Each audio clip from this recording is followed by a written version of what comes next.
Hello? Pretty good. So yes, porn is technically cheating, but also porn is not good and it is against God, and you should turn to God before it is too late.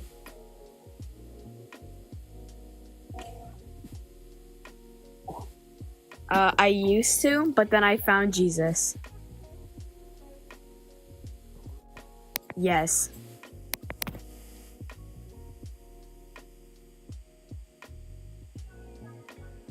Yes.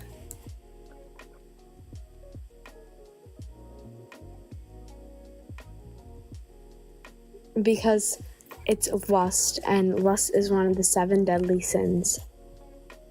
And I want to be a follower of Christ.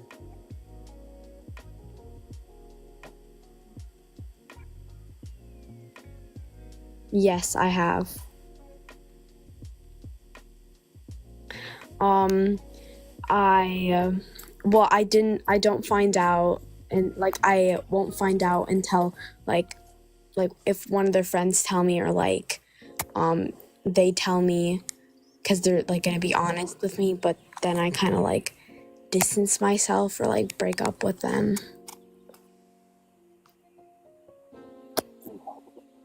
Chip. I kind of not at the beginning, but if we get closer, then yeah. Yeah. Okay. All right. Well, thanks for sharing. Bye-bye. I asked her if she was 18 or over, and she said yes. All right. Was good. What's going on? Not much. I just met this really incredible woman at work. We started off as best friends, and we just grew to know each other. And she pretty much saw my history on my phone. She told me, what is this? I don't approve of it. Porn is cheating to me. And I'm not going to say I have a porn addiction, but I was looking at other women on, let's say Instagram, where they would be on my feed. And she was like, you're clearly looking at things that are related to this. And I pretty much just lost my best friend because of a habit that, I guess you could say I've had since I was a young guy. And I really learned the hard way, because I can't say that, I didn't stop, but it wasn't easy, just getting distracted, and I just really learned the hard way. And after that, she showed me your live one time when we were right next to each other. She was like, you see all the comments of the girls saying just leave him, whatever. I really learned the hard way. I respected her decisions of, that is cheating, but I just couldn't stop it. And I really learned the hard way. Mm-hmm. And yeah, she told me that's lust. I'm sorry to interrupt. You're fantasizing over a different woman that's not me, and I don't approve of that. And it was just a struggle. Yeah. Sorry to hear that, man. Thanks for sharing. So what did you learn from that experience? To respect your partner's decision and their beliefs on how they feel about stuff like porn or Instagram pages. And I just learned that you should learn how to respect that. And I guess at the moment I really didn't know how. She told me if you have a problem, let me know. And I'm like, this is just a bad habit that I've had since I was a kid. Yeah. And when did it start for you? I'm 24, probably when I was 14, 15. Mm-hmm. And it's not a daily thing, but it was just hey, I'm bored, let me watch this kind of thing. I know that may sound ridiculous, but it just became a continuous thing. Yeah. Well, bummer, man. So as a result of that, what do you want to do with that going forward? Just learn to, do better, not watch porn, even though, it's everywhere. Let's say not porn, but, just it's everywhere. It's on TV, stuff like that. Just like women like came to a point where we'd watch a movie like together, and I felt like I couldn't even watch a scene because she'd get upset, because she knew that this is what I'd watched. Does that make sense? Yeah. Yeah. Well, I commend you for coming on here and sharing that and talking about it, and you've certainly learned, that it wasn't resourceful for you. Not watching porn is not the goal, in my opinion. It's starting to do something else, starting to live into a more purposeful life, and part of that is recovering from, or finding the reason why you started watching porn in the first place and healing from that root. Have you done anything like that to kind of explore what got you there in the first place? I mean, yeah, there became a point where like I completely like stopped voluntarily looking on, Safari, like typing up porn and stuff, Like I try to do better, but we worked together and I felt like, I couldn't even like look at a different woman, or she'd make like funny comments like, "Oh, these are the women you like, blah blah blah." Does that make sense? And I'm like, yeah, I mean, I just completely stopped doing that.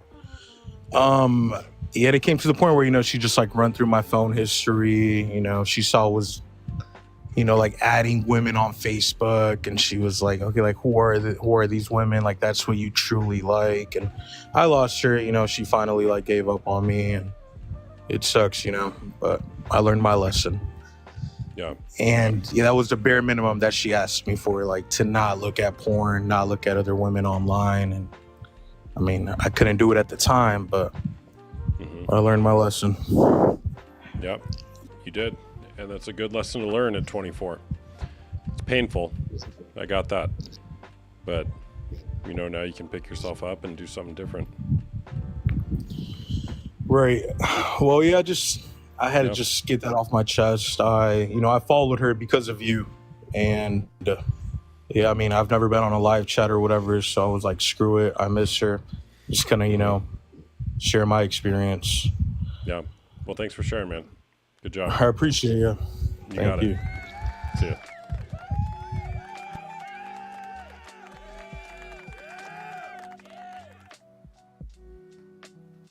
All right.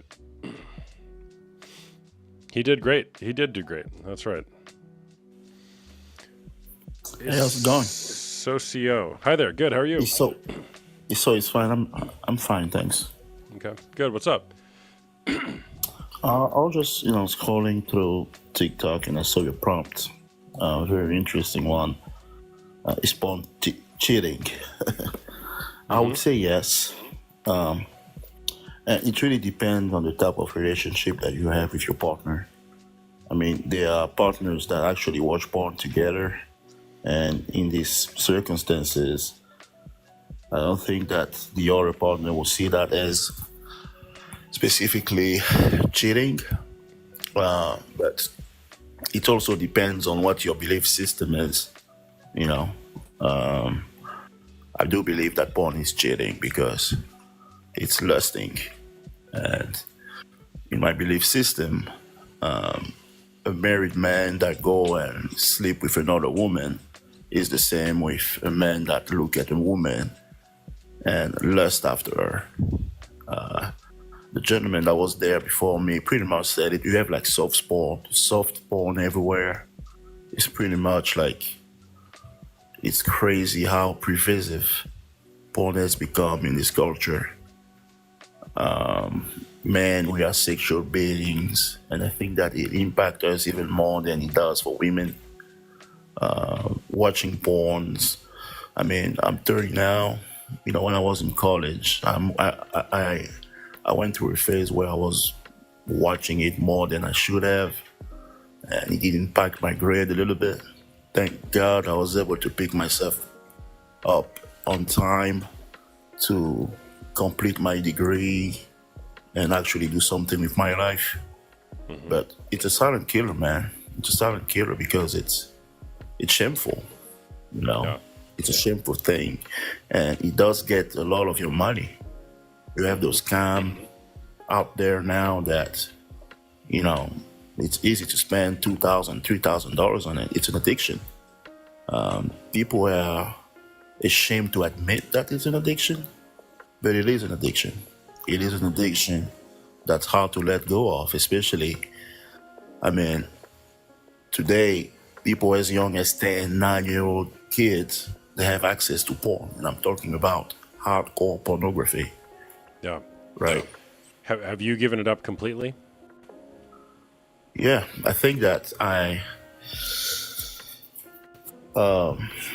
yes, yes, yes, I've given that up. And part of it is a lot about, when I told you about my belief system. I'm a Christian. So it's a lot about, it's like to stop sinning, you don't try not to sin. Don't try not to sin, but try to do good. So what I mean by that is, if you can keep yourself occupied and actually pursuing things that are valuable, that are honorable, you will be too busy pursuing doing things, making a living, than just watching that stuff. Because when you think about it,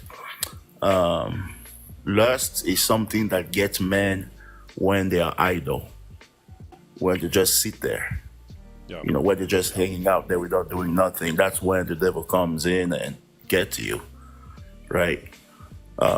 These things destroys families. I actually know a couple of people that have had sexual difficulties with their partners because they're so used of being stimulated by hardcore pornography that they are not able to really get on with their spouse. They want like hardcore stuff. The stuff that those people do in those movies, not only are they typically on high drugs, it's not Yeah. real. And it does objectify, especially for men. Watching that, you will tend to objectify women, and you will be kind of cut off from reality on how you actually need to court a woman, how after courting a woman, how you need to get to the act. It's a silent killer. I think that it's something that destroys family, that destroys marriages, that destroys men being potent. It's shameful. That's why people don't really talk about it. And Yeah. it's our women, they don't necessarily understand that some of those guys that get really in bondage, I'm going to use that big term bondage over it, it's really an addiction. You need to look at a porn addicted man as a sick man. It's a sickness that demands patience and compassion, Yeah. Well, thanks for sharing, man. I appreciate your perspective. All right. Thanks for having this one. All right, take care, man. Bye-bye. Is he spitting facts, people? Chris Talk, how's it going? What's up, brother? Not much. How you doing? I'm doing well. Good. What's up? So, yeah, man, I absolutely, I think it is cheating. I think it is really just degrading our society. I look at it from a spiritual standpoint, but also I look at it from the psychological ramifications that it really just rewires our brain in a way that that causes us to view life from a kind of a fairy tale, and when you look at the science behind it, I think that there's been a lot of science that's looked at the neurological activity, and it really looks in the brain just like what it would look like if you were doing drugs, when somebody is actively involved in that. And so a lot of the science is saying now that it really can cause damage to just the brain in itself. It actually causes a disconnect, I think, from the frontal lobe, and you end up operating out of a different portion of your brain. So that is it's a pretty wicked thing. It causes us to view people as objects as opposed to human beings and caring for them. Yeah. I just added a couple people on here, by the way, Chris. I want to address what you said, but I'm going to try this tonight, having multiple guests on at a time. One question, though, Chris, is do you watch porn, or do you have a history with watching porn? So I've struggled with it in the past. It became a thing that I went to kind of numb pain due to things that had happened in my marriage, right? And there was an infidelity, and but I've received, I have freedom from it now. But it was never anything that I condoned. It was kind of something that I actually did use as a place to escape the pain, to escape the things that I didn't know how to deal with. No. So did your partner committed infidelity? Yes. Yeah. Okay. Yeah. Well, it certainly can help make pain temporarily go away. That's for sure. But it's not good in the long run. Absolutely. Bloop and Nikki, welcome. What's going on? Hi. Hi. How are you guys? I'm good, thanks. What are your thoughts? Nikki, you go first. Okay. Thank you. Is porn cheating? I actually had an incident or a situation where I was in my 20s and I walked in on my I can barely hear boyfriend, you, Nikki. Is it just me? and or you guys he having was trouble watching hearing me? porn. Our connection is bad. Yeah. I'm Nikki, sorry.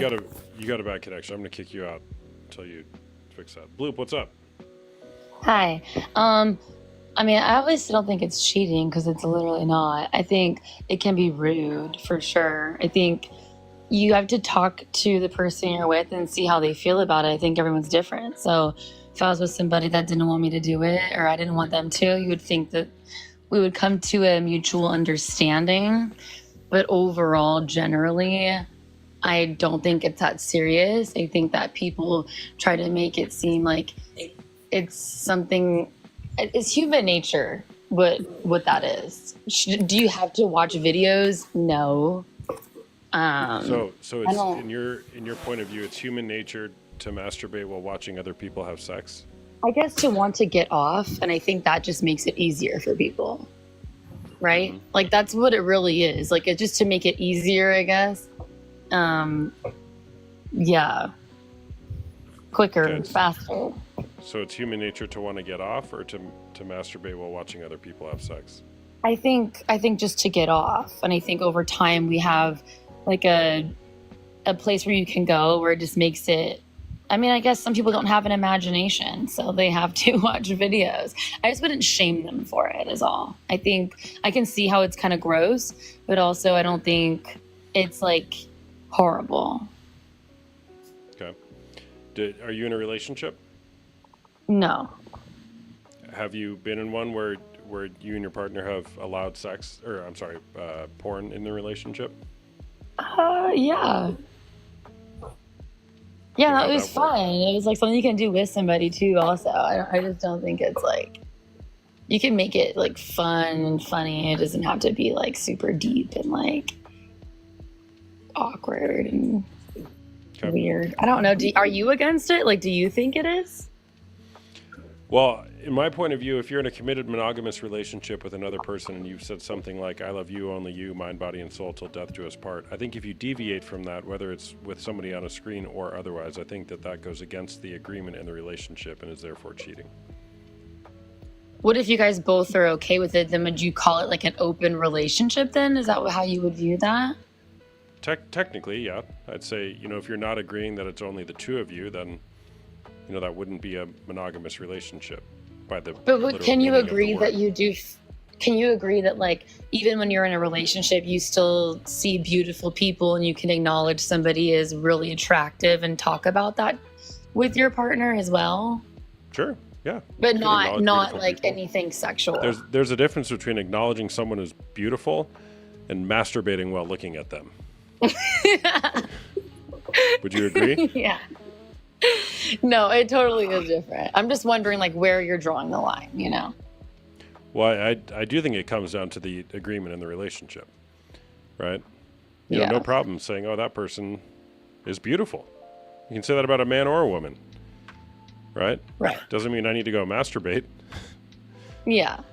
No, that's true. I think I had a close friend that was in a relationship where her boyfriend lied to her for like 3 years about watching it, and she never did. She just never got into it. And I think what was horrible was like the betrayal of it was him lying. That was bad. It wasn't that he was doing that, but why would you lie about it? That's, to me, is the issue. Yeah. Well, there's a lot of shame wrapped up in it. Lunar Psychic, what's going on? What up, bro? Hey, what's up? I think I know this might be wild to say, but I think porn addiction is just as bad as alcohol and any type of hard drugs. I think it's just as bad.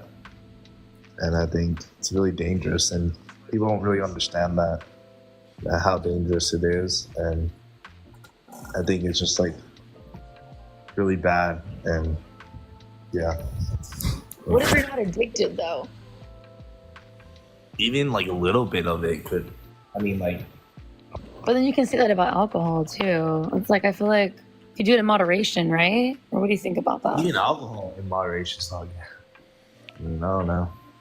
Well, here's my question is, if we view porn as objectifying other people, right, using other people for our sexual pleasure, which is the definition of objectification, sexual objectification, the question becomes is, how much of that should we tolerate in moderation? How much objectification of other people?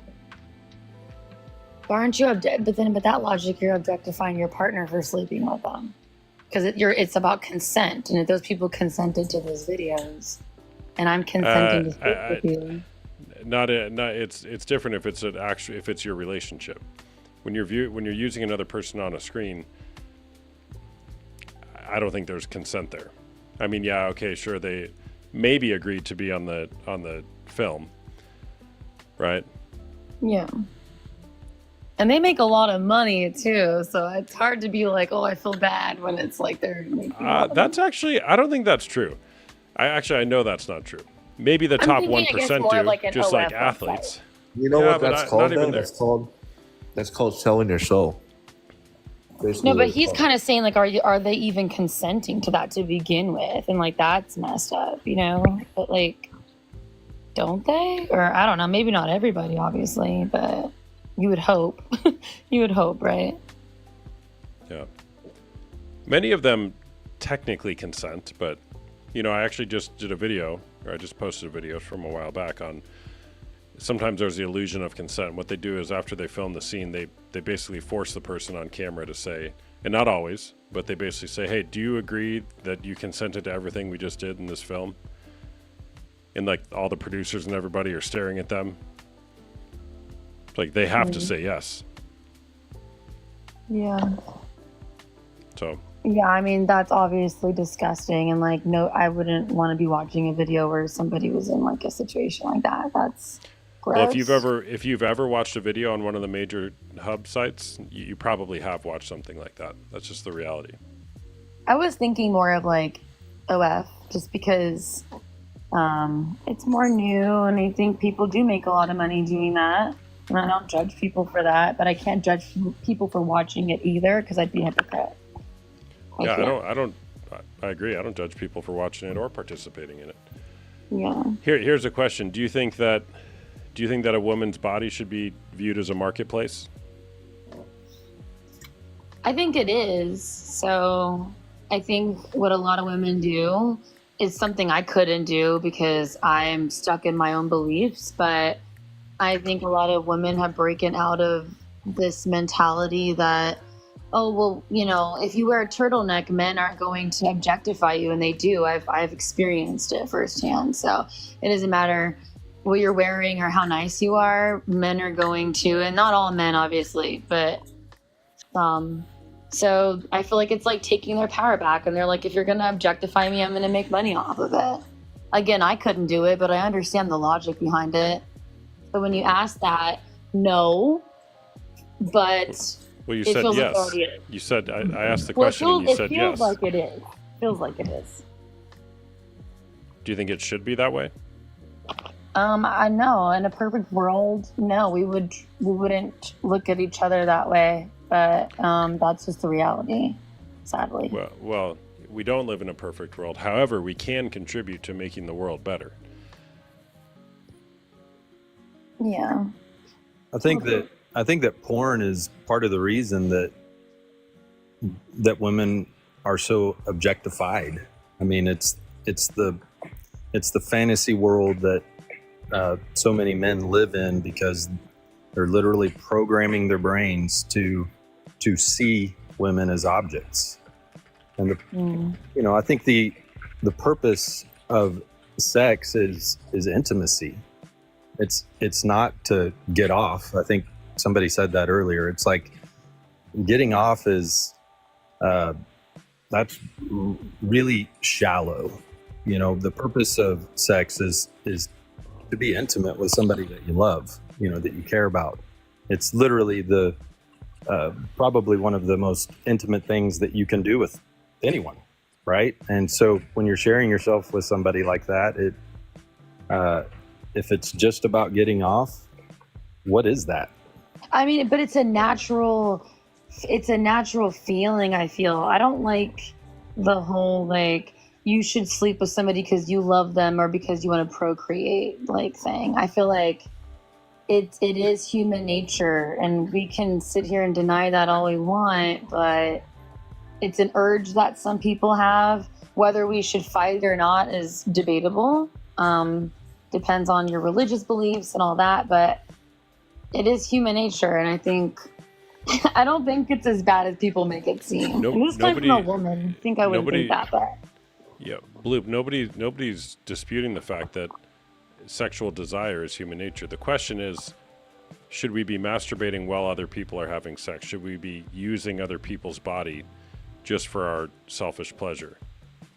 do you think just doing that by yourself is weird then, or is it just the porn aspect? Well, I think that the topic of just masturbating is a whole nother conversation. I don't think necessarily that masturbation is always categorically wrong, so to speak. It can be very nuanced. But first, I mean, we're talking about porn, right? Like there is the possibility of masturbating without porn. That's possible. But to say that it's human nature to pull up a website that has millions of videos on it No, for you're the sole right. That's purpose not of true. getting off in a very short period of time, I don't think that's human nature. No, you're right. That's true. No. I think it's become what we've become now with technology and what we have, and it's just we want everything to be easy and quick and pleasurable as much as we possibly can. But yeah, no, it's just the urge in general. But to watch, it's probably really not natural to do that, actually. Mm-hmm. Yeah, there's a lot of things that we become that are not natural, right? That human beings do. Yeah. Especially since it really just started in the last 60 years with technology. Thanks to a Hugh Hefner, maybe, and some other, But there was like magazines, you guys Well, know. that's what I mean. Yeah, Hugh Hefner kind of started the Playboy thing, and then society just kind of brought it in. Even like the companies that own these like websites or like MindGeek, like they have like so many dudes about like I don't know, like, all these stories. Like the founder, I don't know, these people aren't good. They're not really genuine. Yeah, I So- actually just got that book. There's a book that goes through basically the takedown of the hub. What's that?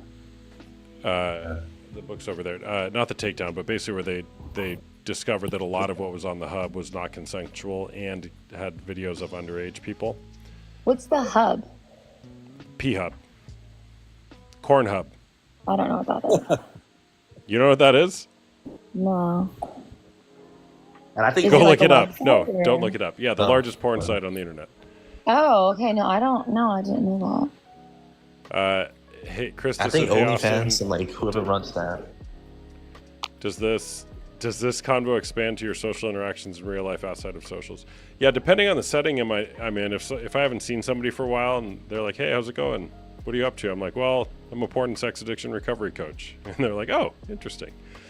I wouldn't introduce myself that way at my kid's school, though. We'll just say that. that. But No, yeah, that'd be epic. I wear my porn coach hoodie oftentimes when it's cold out. It's not cold though because I live in Phoenix. But yeah, Okay, so you're against this completely, right? I wouldn't say it's for or against. I like to use words like, is it resourceful behavior or unresourceful behavior? And I can't find anything resourceful about viewing pornography based on my own experience as well as working with hundreds of men to help them stop. So sure, it's easy to say I'm against it. Right? Against watching, yeah. Oh, okay. Or Not I mean, doing. well, again, is it resourceful or unresourceful? Well, if to they're create making porn? money, do you think it's that? I mean, I guess. Well, let me again, ask you this question: do you think there's any things you can do to make money that might not be the most resourceful things for a person or a society? It wouldn't be pleasurable though, not like that. That's like a different ball game right there. That's they're having fun. Again, it comes down to your morals, how you were raised too. Like if you view it as something that's nasty and dirty, you're probably not going to do that. But I mean, you got to just take that question a few more steps, right? What does our society become if women more and more, which is currently happening, are just selling their bodies online? they're buying houses, but a house I could never buy. So I'm kind of jealous. You know what I mean? Like, well, and then they fill them with taking care of cats. their families. Huh? And then they fill them with cats. And that's all I could ever dream of is a big house with a bunch of A big cats. house. A big house full Oh of my god! And maybe some dogs and some chickens or whatever. But yeah, that sounds like a dream. But to me personally, it sounds like giving up my dignity, and I'm not up for that. But if that doesn't feel like that for you, I can't judge you because you're smart. Like you've broken away from the chains of what most people tell you is shameful, and you're just capitalizing on people's grossness essentially. And you live comfortably for the rest of your life. As long as you don't have to live with shame, I'd say go for it. Am I wrong? Or do you think- There's always these like downsides to it, and like a lot of people regret it after like these big porn stars and etc. But I think people working 9 to 5s until they're 60 years old and can't walk anymore regret that too. I think it's just what path do you want to take and like who are you? You know, what do you stand for? It destroys your reputation, and that's like never a good thing. And I just feel like I've seen it like through just I guess these social media influencers. And I guess in the long run, it's not going to work out. It's just kind of like a dopamine where you get this money, you get a lot of money, but in the long run, it's just not going to it's going to have more like downsides to it when you look at it at the end. I feel like instant gratification. That's how I could explain it. I mean, being set for life is I think everybody wants that for themselves. And But like I said, cost? it's just At what cost? exactly. I mean, But I don't think you it said- bothers Family some to disown people. you, have no friends. Like I'd rather be broke at that point. And I feel like the people around us, it's like what makes who we are. And if there's like no one around me, that I feel like What were you gonna say, Kai? Nah, I feel like sometimes too, a lot of people it costs up their relationship with their family as well, and then also a lot of times if you have children, whatever stays on the internet, where you put up obviously stays there, can dwindle around, I feel like a lot of those things kind of hang around whenever you do those things. Yeah, the internet is forever, so it's never gonna go away. And I think a lot of girls that do that, they know that, but they're just like, you know what? I'm either going to be humiliated for the rest of my life or I'm going to be a millionaire. Not all of them can be a millionaire, but there are. some know it, but they don't really like understand like the reality. I guess they might know it, but I feel like they can't. I guess a lot of them don't actually realize that.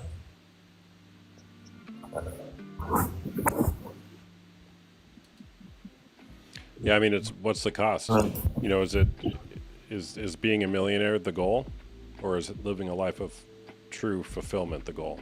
That's a great question, and I think everybody is going to have a different answer to certain degrees, because obviously being successful is important, but is it more important than feeling good about yourself and the decisions you've made? Success is like, I guess, so broad. It's subjective. I mean, like success. Yeah, can how would be- you define success? I think owning a house, being financially secure, knowing that if you got sick, you could pay for medical bills. I think most people in America, I know you guys are American, can't say that for themselves. And that's an important thing. It's very important, actually. People have a lot of anxiety every single day because they can't support themselves. And I think I can understand why somebody would do something like that. Personally, I can understand it too. yeah, but you're like, totally but understand you'd it. rather be broke, kind of thing. I don't think. Sorry. You can be successful without having any No, money. totally. But like the odds of being successful, if you're just like a regular schmegular person in America, you will never, probably never reach that kind of success. And it's not fair. It's not fair that you can do something like that and make more money than somebody who sits outside all day and builds houses. It's not fair. But that's the world that we live in. That speaks volumes on that. But But they could lose that money because they're not really gaining like wisdom or like knowledge. They're not when gaining you own that. property, you own property. And that's just the end of it. If you own property, That's when it comes to this OnlyFans, all that stuff. Not really like you're getting all this knowledge compared to someone who's like a lawyer, doctor. They built it up. They have yeah, but all some this of the knowledge. smartest people you know, people with like all these college degrees are not going to be even half as successful as some of these people. And a You lot can of get the people money, but- who have titles behind their name and lots of zeros behind their bank account are miserable. Yeah. I think it's more of like the sense of security that seems really nice, not having to worry about things. But yeah, I don't think money makes you happy. Absolutely not. Yeah. All right. Well, thanks for sharing. I think this is a first, Bloop. You must be honored. You've got 4 men here, and not that we're arguing or debating. This is a very good conversation.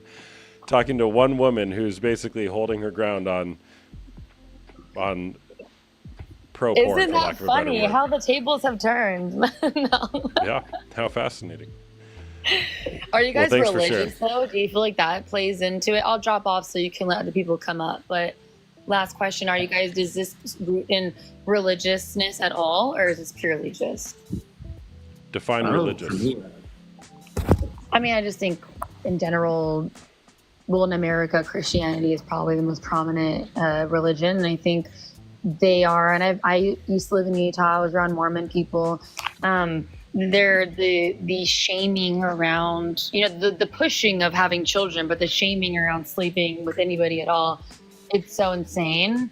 And I think people aren't very sexually positive because there's a lot of shame around it when you grow up in a religious. I didn't, but I do have many friends that did.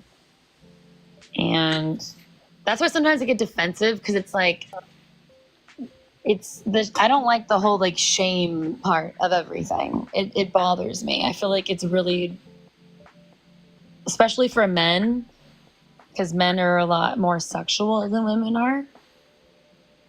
I think a lot of religious systems certainly have done a lot of damage in this regard with regard to shaming people around sex and sexuality. Absolutely.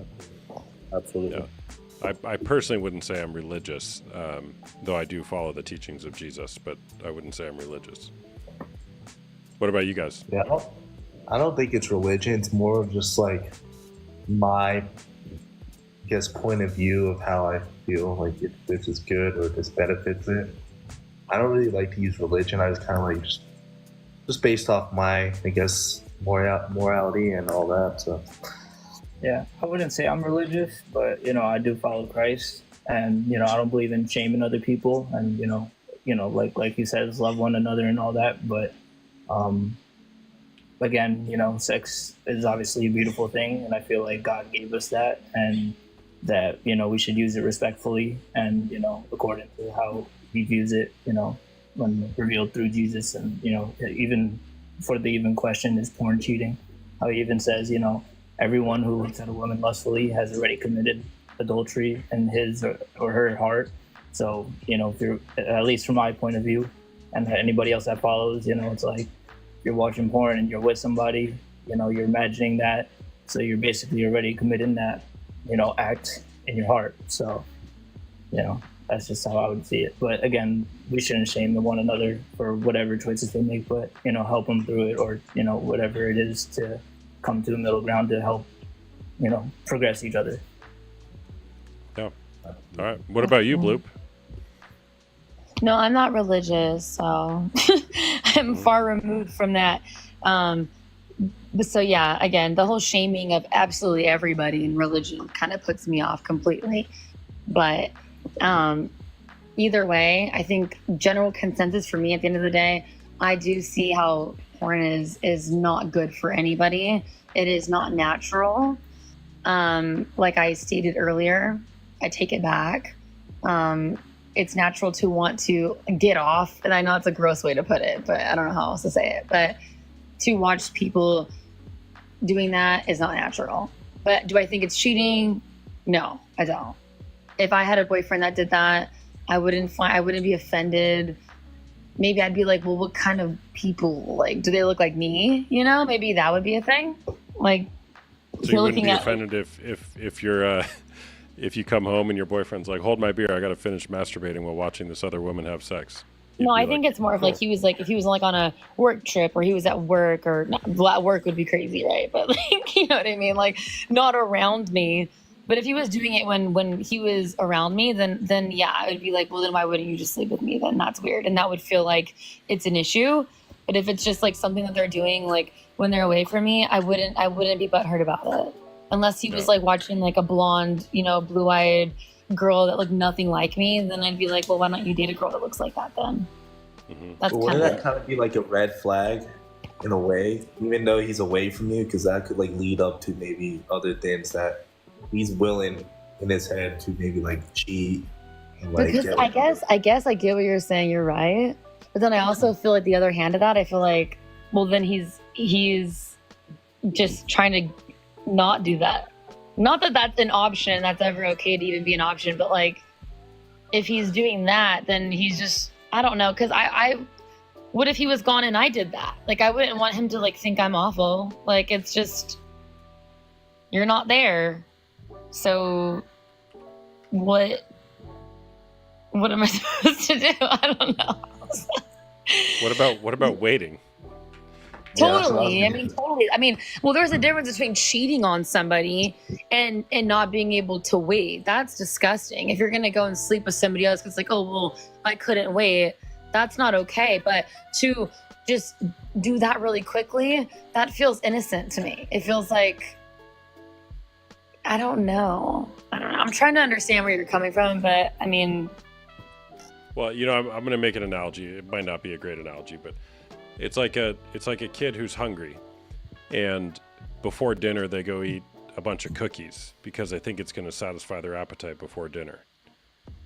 But instead, it spoils their appetite. It spoils the rest of their evening. Now they're not even going to eat dinner, but it felt really good to them, and it was a quick fix right before dinner. Yeah. Okay. I get what you're saying. Right. I think I would say it depends on your sex drive. Like, if you're like the kind of person that is going like 5 times a day, it's different than somebody that's used to sleeping with somebody once a week. Does that make sense? Well, and that's where there's conversation, right? I've never met 2 people that have precisely the same sex drive. Yeah, totally. Right? So now, okay, conversation, no problem. Let's just have a conversation about it. So say I have like a low libido and my boyfriend is very sexual and he's on vacation, like not vacation, but like gone for the weekend, and he does that. Should I be mad?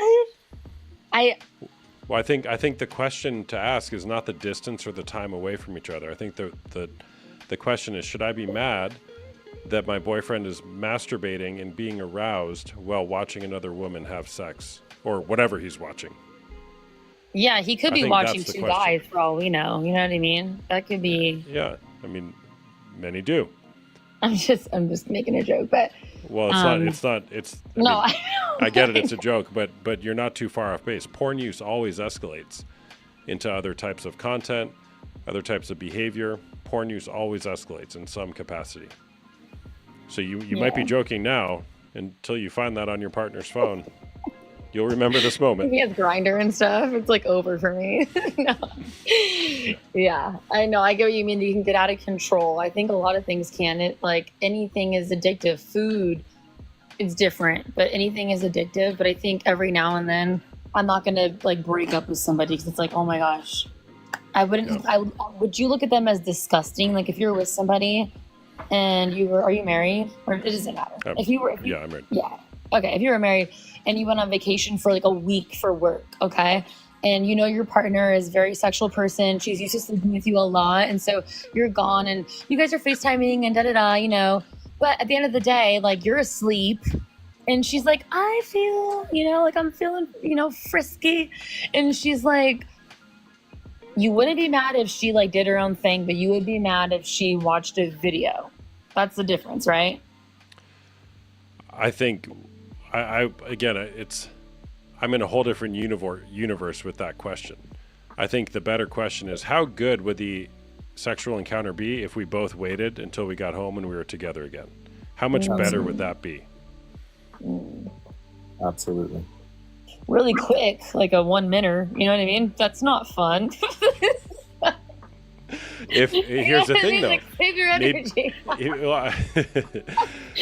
Maybe, but if I got you, if that's what you're used to, it might be. But if you practice self-control and actually creating the real intimate experience, like Chris mentioned earlier, it's not just about getting off real quick. It's about actually creating a holistic, intimate experience, not just getting off.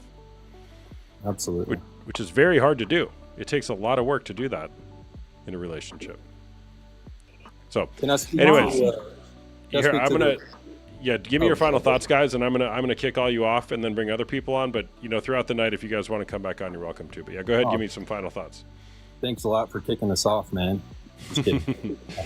I was just gonna go back to the religious topic, like, you know. So for me, it is a religious thing, but you know, I follow Christ, and but take the word religion out and just put God and his original intent, right? His original intent wasn't for us to just do whatever our bodies told us to do. There has to be, for the human being, there has to be some type of self-control in our lives in order to create order. And if our society is so about just gratifying self, everything is about gratifying self, about fulfilling whatever you want. And it really is all rooted in selfishness, you know? And what you were talking about is, you know, holding it, like abstaining for the intimate encounter. That is God's original intent, right?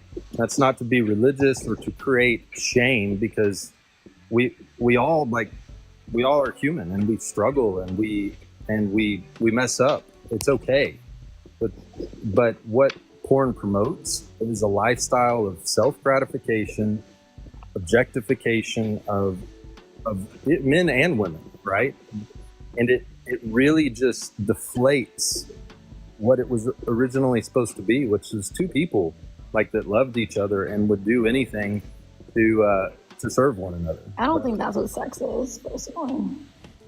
I think that does come from a religious standpoint, and that's why I asked that question. And thank you for saying that. I just think that's a religious view. Like, it's not a religious view, but when you grow up religious, you're gonna think of it that way. To me, I think people we are animals at the end of the day. We're evolved animals, but people cheat, for example, and that's not okay. But if you're gonna get off instead and watch a video of somebody, I would rather you do that than cheat on me. Now, cheating should be off the table, but it's not for a lot of, I want to say men. That's my personal experience. I'm sure you guys maybe have a different one, but personally, I see that men do cheat a lot.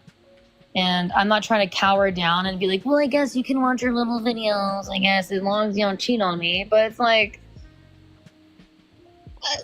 Who are they cheating with?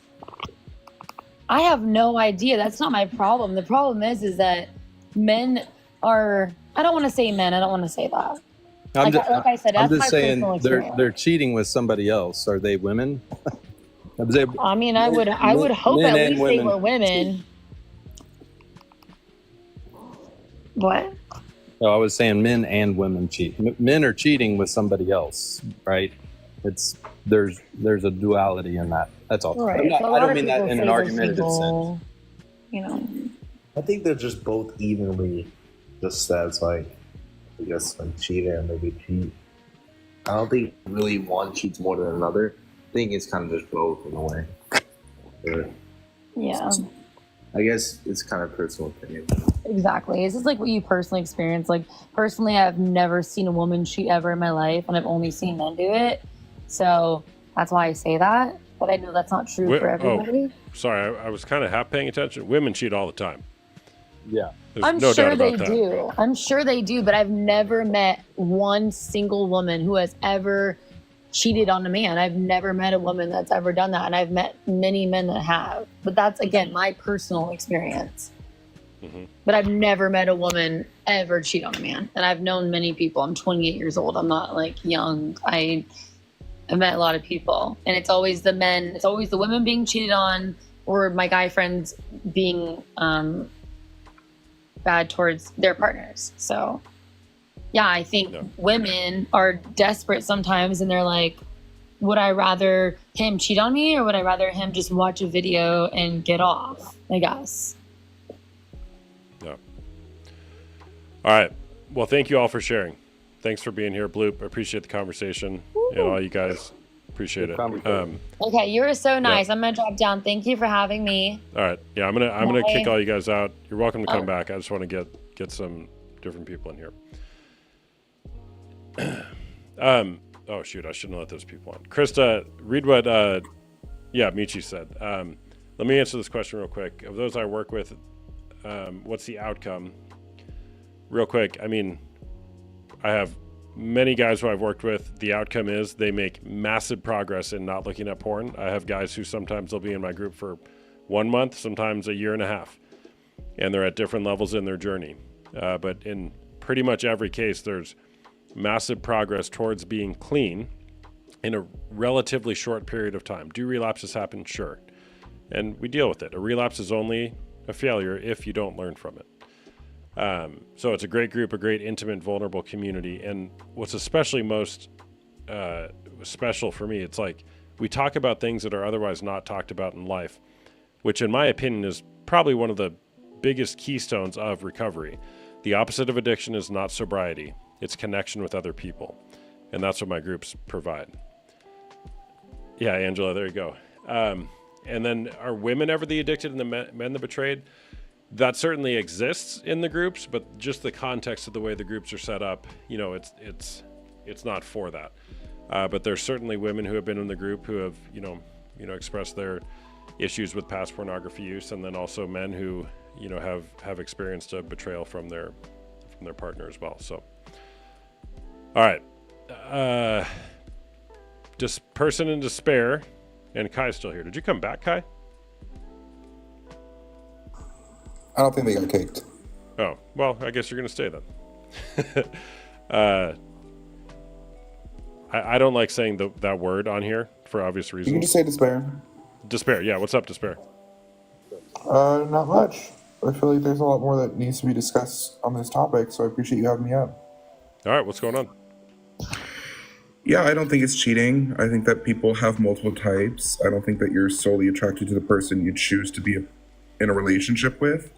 And I think that people can express those urges without being unfaithful or without thinking that they're more important than your partner. or your boundaries that you draw in your relationship.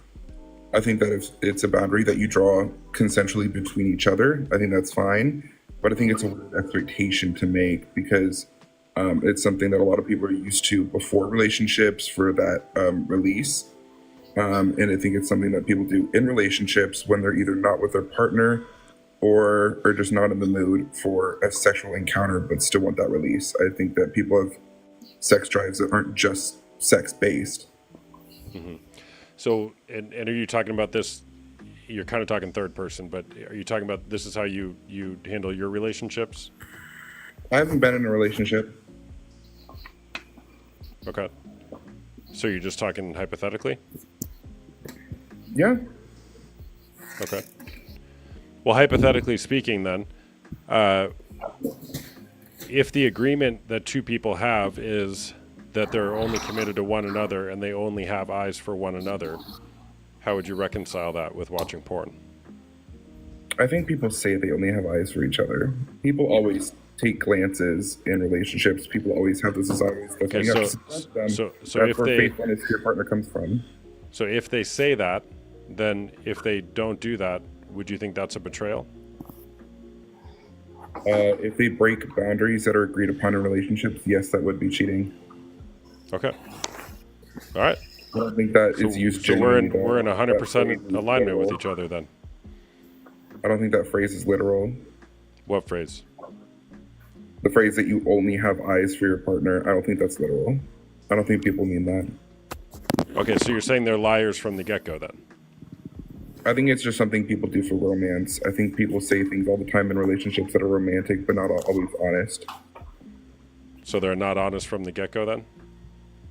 Yeah, I don't know anybody in a relationship ever that has never found somebody outside of the relationship cute or hot or checked them out respectfully. Never. Okay. But you've never been in a relationship? No. Okay. But So I do not think, I would love to see the science that says that once you're in a relationship with somebody, your other types that you were attracted to before that relationship just disappear.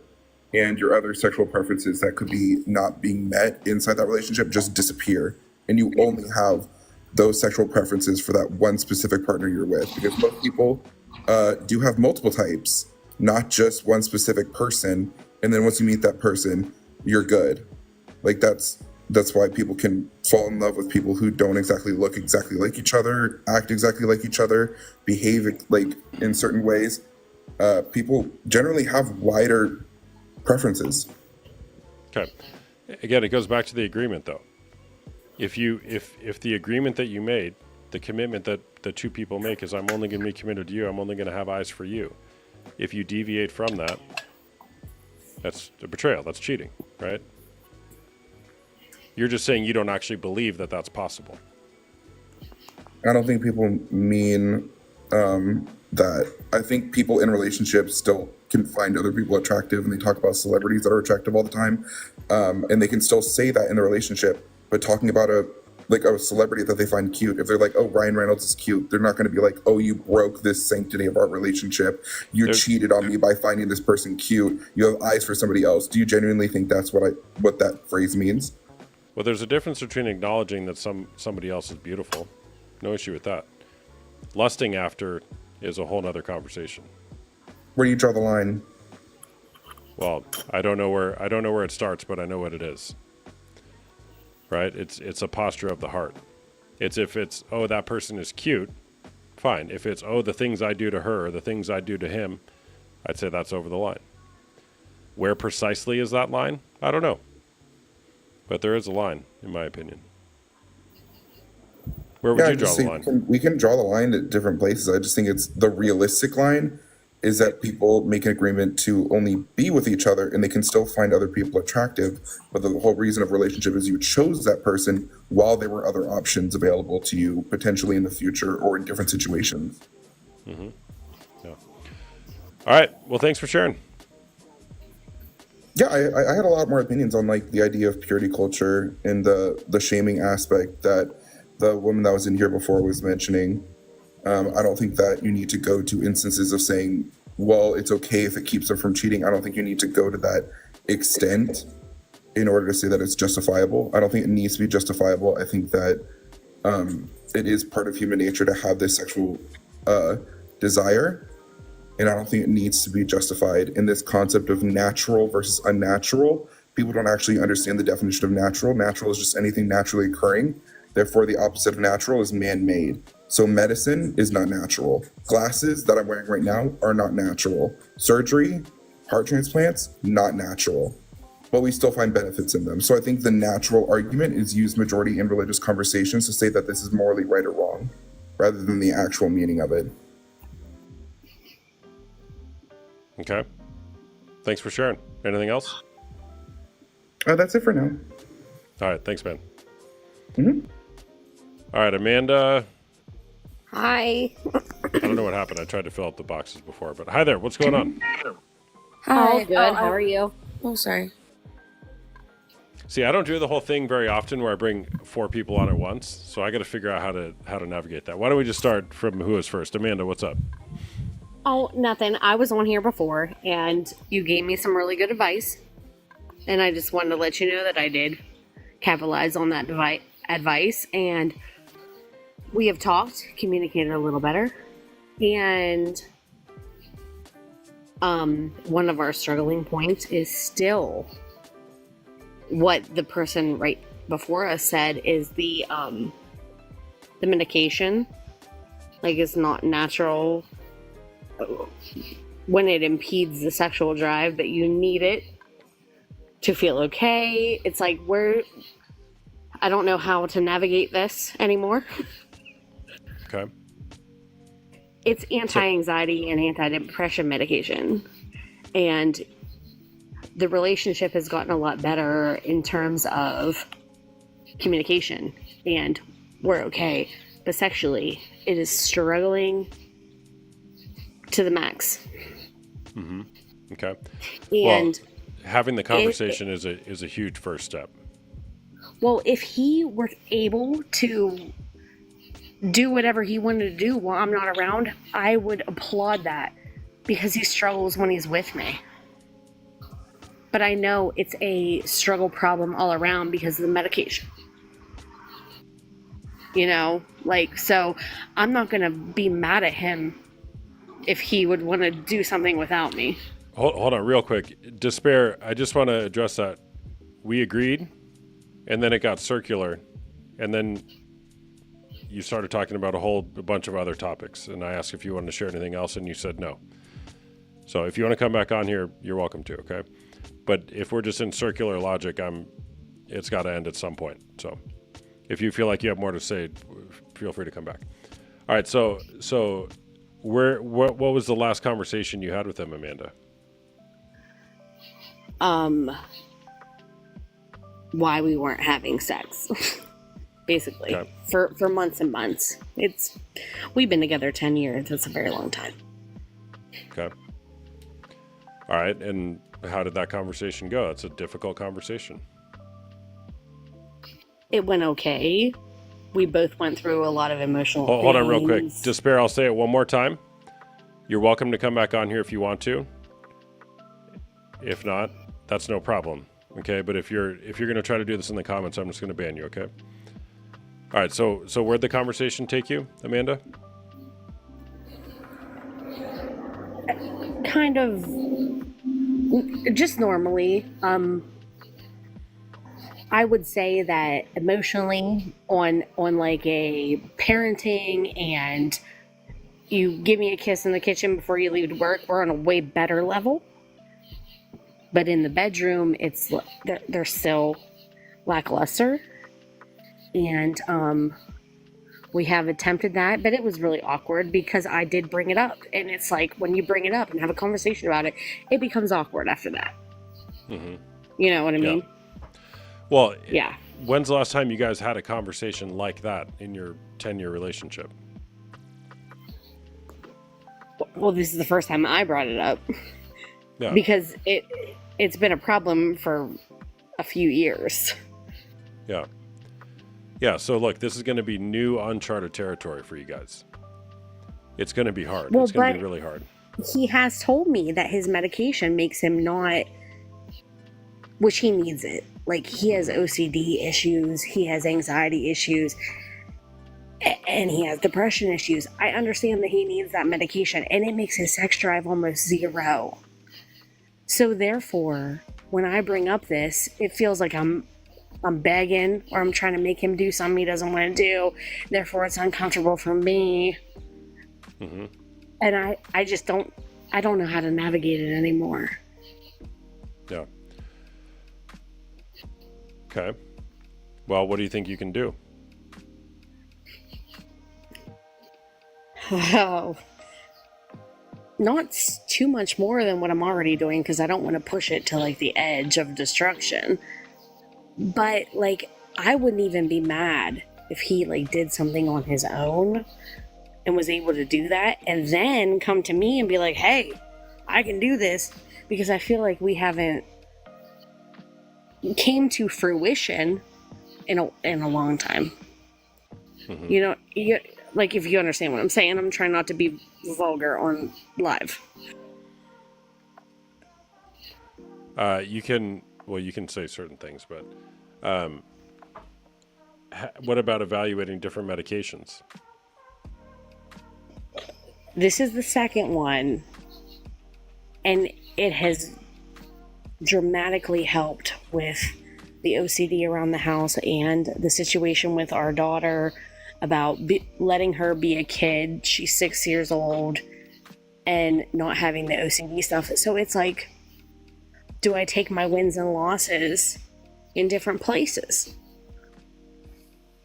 And that hurts me. Yeah, that's a tough dilemma. Do you mind if I chime in on that? Absolutely. Yeah, I don't have it's not the same experience. I'm just trying to take my personal experience and relate it as best as I can. But I've been on the other side of that, not medication, but a severe chronic pain condition called vulvodynia that I had for many years, and it was made it pretty much impossible for like,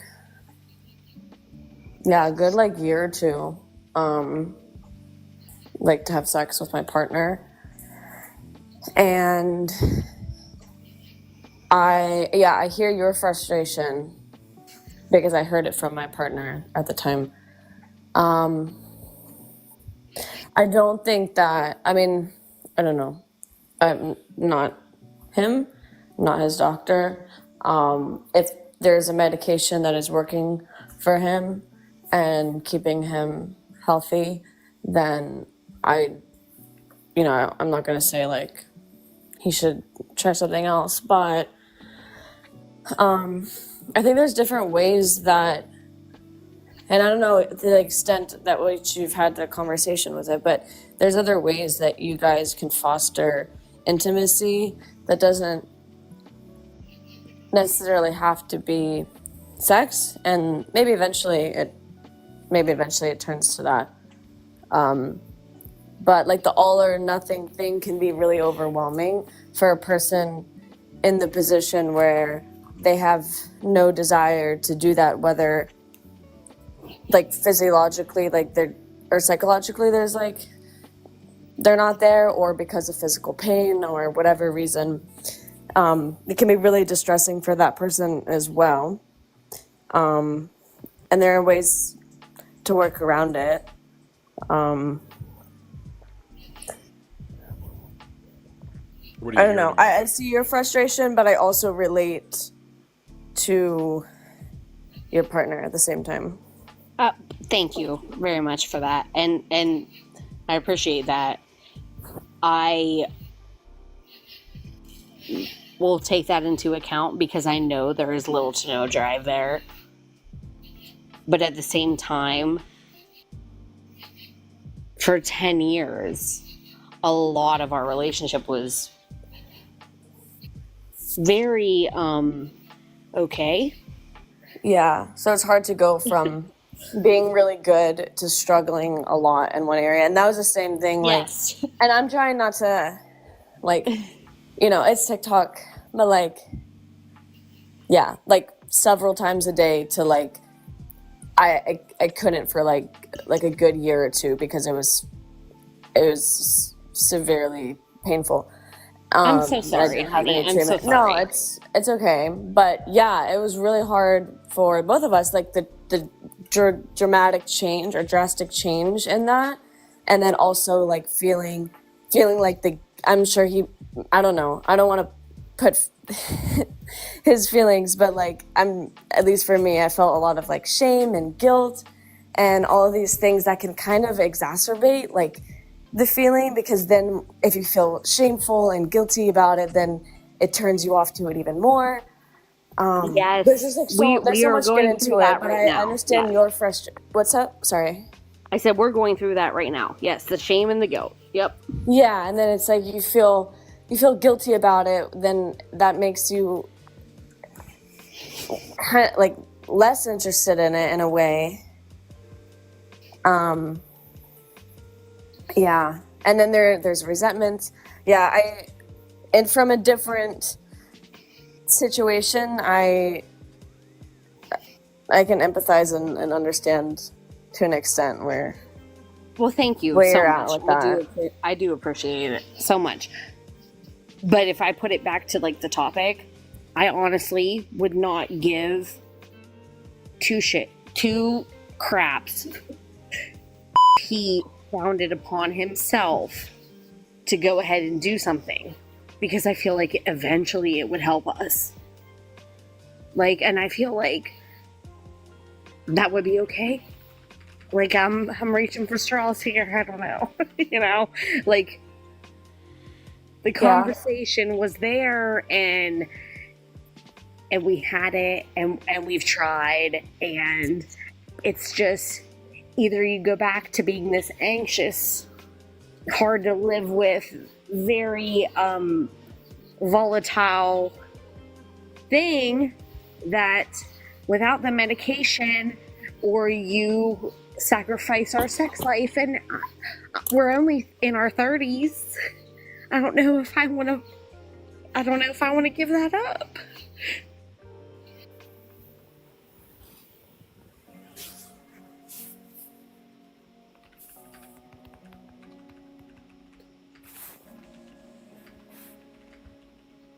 I'm sorry if I made your feelings hurt. I appreciate you. All right. Time out real second. Okay, so Despair, whatever your name is, Despair Characters Inc. This is why I can't have this in the comments, because it's just so distracting. Okay, so I will unblock your other account. If you want to come back on here, please request. Okay, because now people are crying and I don't even know what's going on. It's not your fault. It's my fault. I'm the host. All right. But again, I asked you and you didn't do it, so that's why I banned you. I'm happy to have more conversation with you. All right, Amanda, what's going on? Oh, I just said. I don't even know guys, I don't even know what's going on right now. I'm sorry. I'm so sorry. I'm sorry for you. That sucks.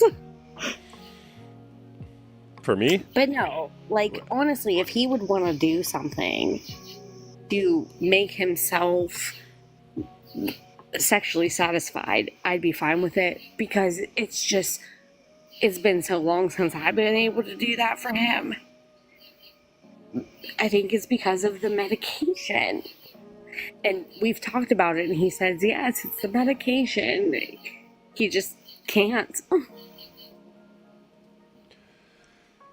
Yeah, well, say that's true.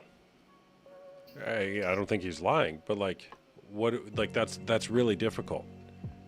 Like, I know. What do you do? Consult your physician. Is there anything else you can do? Can you get a counselor? There's a creator, I referred somebody to her the other night. I think it's Mel Robbins on Instagram. She basically has He absolutely refuses to see a therapist, and I have begged and begged. Yeah. I've actually offered couples counseling, and he won't even go with me. He and I've gone by myself for like 2 years, and like so many inner demons that I have are like I have healed myself and I have become a better person. Yeah. I feel like I've done the work. And he won't even go to one. I said, honey, I really think that you would like this. And his father passed away last year. I said, you need to, because he struggles with grief things. He holds it all inside and then explodes. Yeah, unprocessed grief will keep you stuck. Yeah. I think So there's that's a lot. a guy thing though, isn't it? Unprocessed grief. We just hold it in. Well, We prefer everybody not to does talk that. about it to anyone. Everybody does that. Yeah, a lot of guys do that. Yeah. Yeah, I do think it's men more than women, but as a woman, I held it in for a few years. But when I finally went and let it all out, oh my God, did I feel better? It's crazy. Yeah. All right. Well, Amanda, look, I'm gonna talk to each person here individually, and then I'm gonna go back to the one person at a time thing. Okay. This was an experiment that has not been great. I'm sorry you're going through that, Amanda. It's very difficult. And I think one thing to notice here is he's not wanting to get help.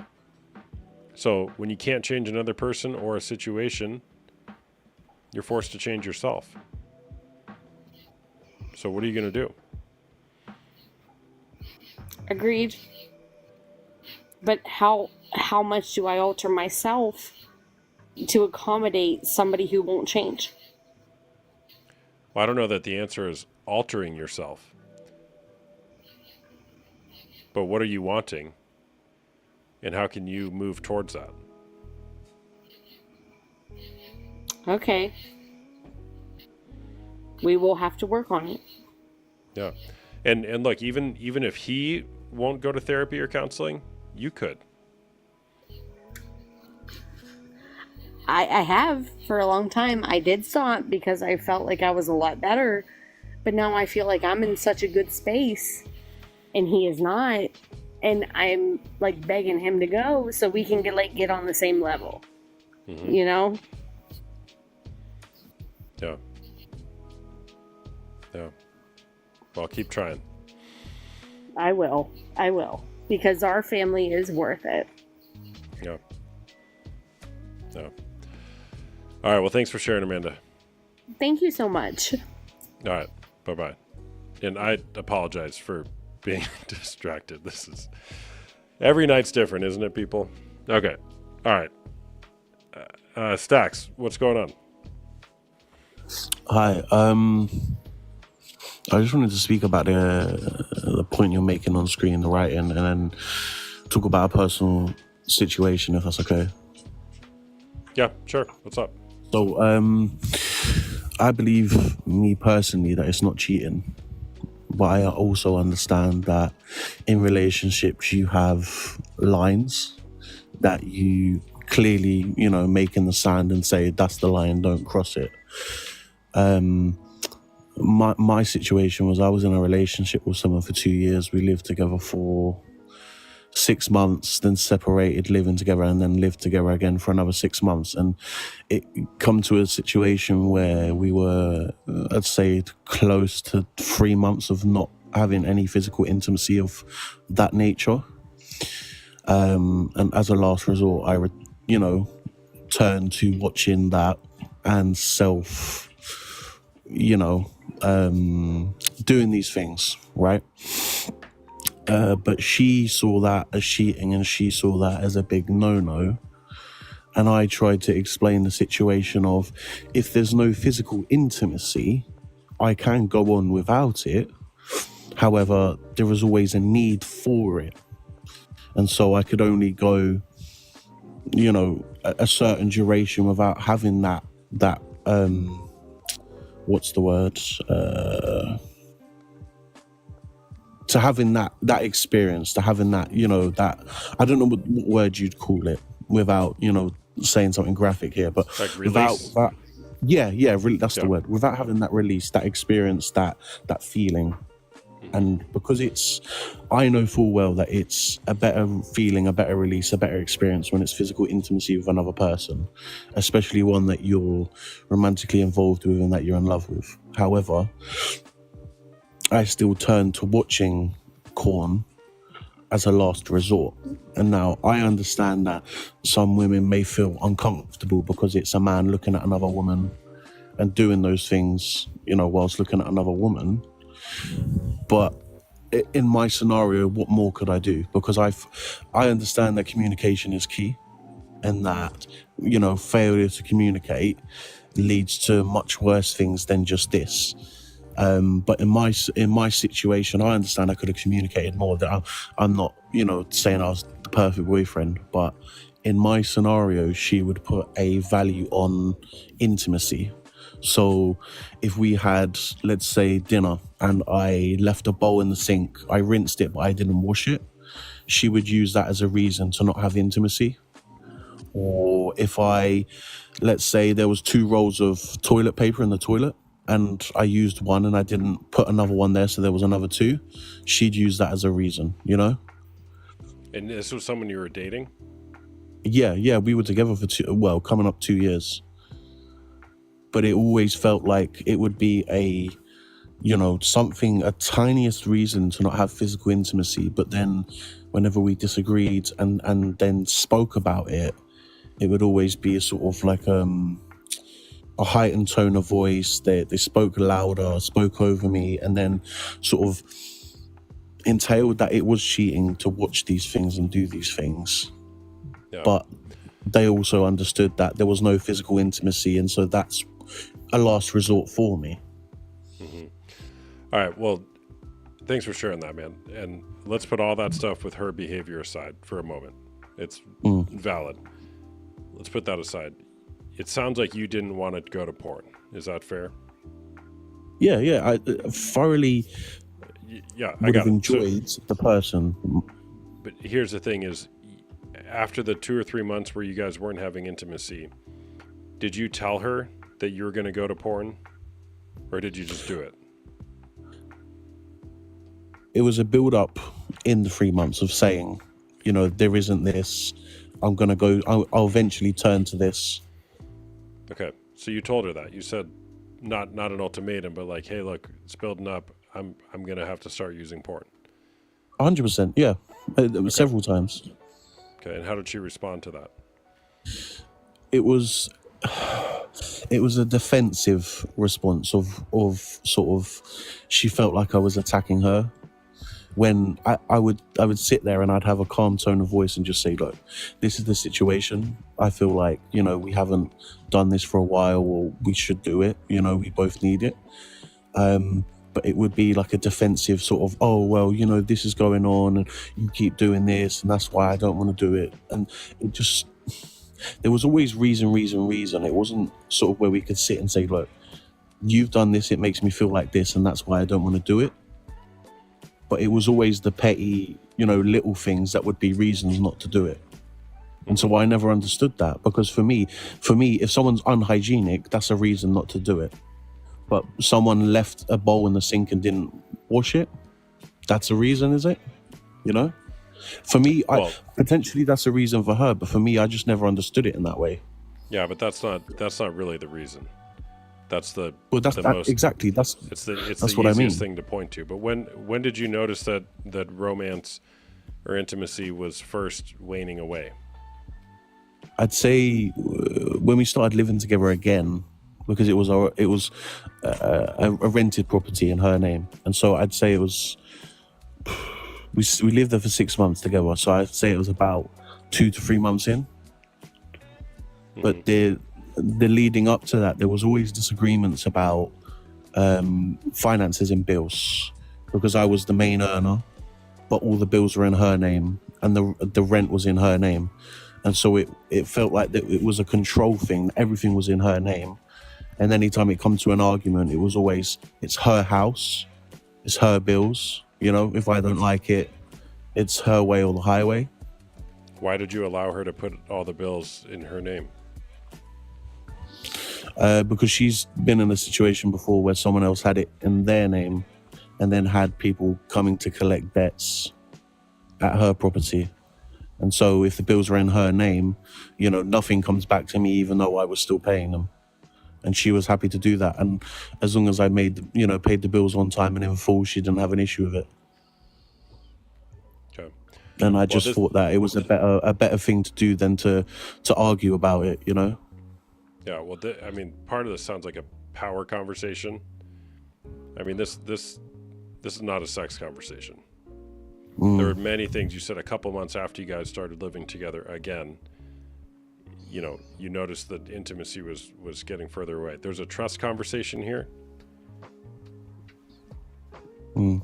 Right? Sex is the thing you're pointing to right now. I got it. But there's many more layers to this. Do you see that? Yeah. The issue with it is that the intimacy was always a sort of, you know, if there was a bad disagreement, that was the outreach, the relief to calm a situation down potentially. I feel like there was never a clear communication, and so it sort of put physical intimacy in a position where it wasn't for enjoyment, you know, for each other to be in each other's presence. It was always to end a disagreement or to make ourselves feel better about a terrible situation without communicating effectively to solve it. Yeah. So where does it stand with you guys now? Oh, we haven't been together for coming up 3 months now. I mean, I left. I left. I just said I couldn't do it anymore, and she said that she didn't want me to live there anymore, and so I said okay. And you know, we said that we would talk, and I tried that, but she didn't. I put out, but she didn't put out as well, the conversation. And so inevitably it ended. Yeah. So here's the thing, and I'm not asking you to agree with this or anybody else. However, you know, the saying goes is, you know, if you want to do married people things, then get married. Right? If you want to start having bills together, have property together, have a commitment as though you're married, these are all things that in marriage are bound by being married, like a commitment forever. If you don't have the commitment forever, a lot of these things aren't going to work.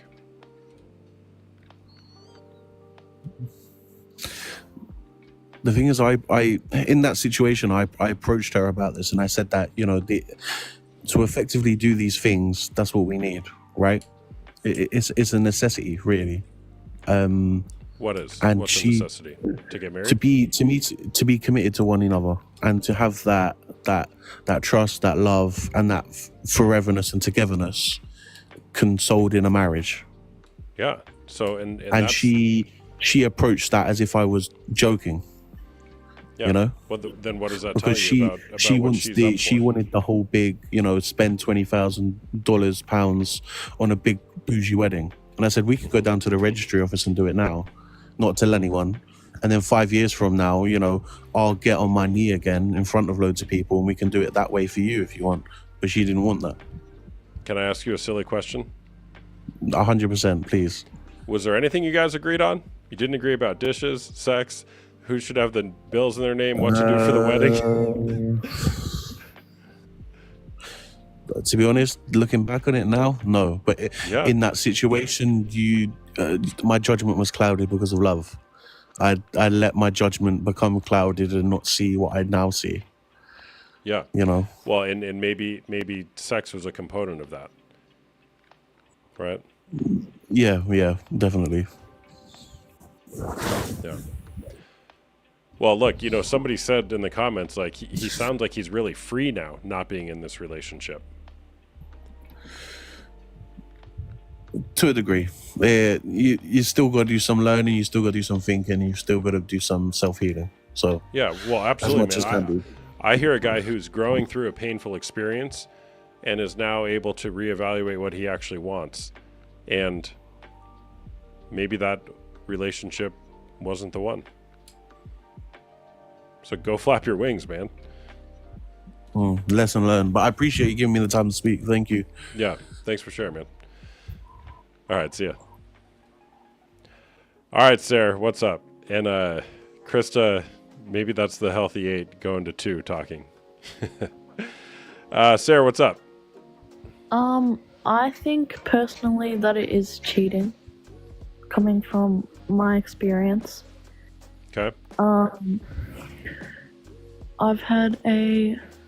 in a 2-year relationship now, and at the start we were having trust issues, kind of, and I didn't know that he was watching it. When I found out, everything made sense. Like, he would go weeks without doing stuff for me, and I couldn't understand why. And when he stopped, like, when I talked to him about it and he stopped, we felt more connected in a way, and he showed me more love. And then when he started watching it again, we were more distant and more like just not complimenting me as much. And I don't know, I see a difference with watching it and then not watching it. If you watch it, you tend to push away your partner more, and you don't really care about them as much because you have someone to satisfy you. But then if you're not watching it, then you're just satisfied with your partner and you have no other problems. That's one of the things that I think. And then when we started living together at about a year, or just before a year, he was hiding it a lot again, and he was having thoughts of cheating, like proper cheating, which, like, sleeping with someone else, and I didn't understand why. And then I found out that he was still watching it, and I don't know, it's really complicated in my head, but basically I thought it was because of the porn, which after that, like, now he's not watching it at all, and he's only in love with me. He doesn't want anyone else, he doesn't talk to anyone else, he doesn't do anything else. But at the time when he was watching it, he wanted something else. Does that make sense? Mm-hmm. Absolutely. Yeah, so I just think with certain people, if you watch it, you'll end up wanting more and more, even if you do have your partner. Yeah. Well, that's why it's addictive, because it's not actually satisfying anything. It just leaves you emptier than you were when you started, and then you just keep wanting more and more and more, and it never ends. Yeah, exactly and right. it sucks, and it hurts your partner as well. Like, I was in so much pain, not physically, but mentally, when I found out, like, crying, everything, just so hurt. No one understands the pain of how hurt you feel, unless you go through it as well. And it's just also destroys trust as well. You lose so much trust in them. I'm still working on gaining trust back, but it was just so hard for me at that time. So now that I know he's not doing it, I still question it sometimes. Yeah. Yeah. But Are there he is doing a boundaries lot. that you're wanting to put in place with him? Yeah, I've put some boundaries. But at the time I couldn't understand. Like, we were living together, we were doing stuff together, and if you didn't want to have sex, like, why couldn't you ask for, like, this is kind of personal, but a hand job or a blow job, or just something not sex related, something with just me, not looking at other people. Mm-hmm. Like, I didn't understand why you couldn't just ask for that instead of going straight to like cyber cheating. That's what I call it. I call it cyber cheating. Mm-hmm. And how did he respond to that? he just said, I don't know. He just said, I don't know. And whenever I talked about it, like now, because I only found out about it in April and he's been doing it since January. And he's like, I don't know, if I could go back in time, I would stop. Because we don't live together now because a lot of stuff happened. But yeah, he wishes he could have changed, and I explained over and over, and every time he done it, I made him feel really guilty so he would stop. And now he thinks it's disgusting. Like, he will not do it at all. Probably because of the amount of like guilt I've put on him and made him feel disgusting for it. Yeah, well, shamed him for it. The reason, or part of the reason, is, I mean, there's presumably some sort of wound that he has going on to where he's turning to this.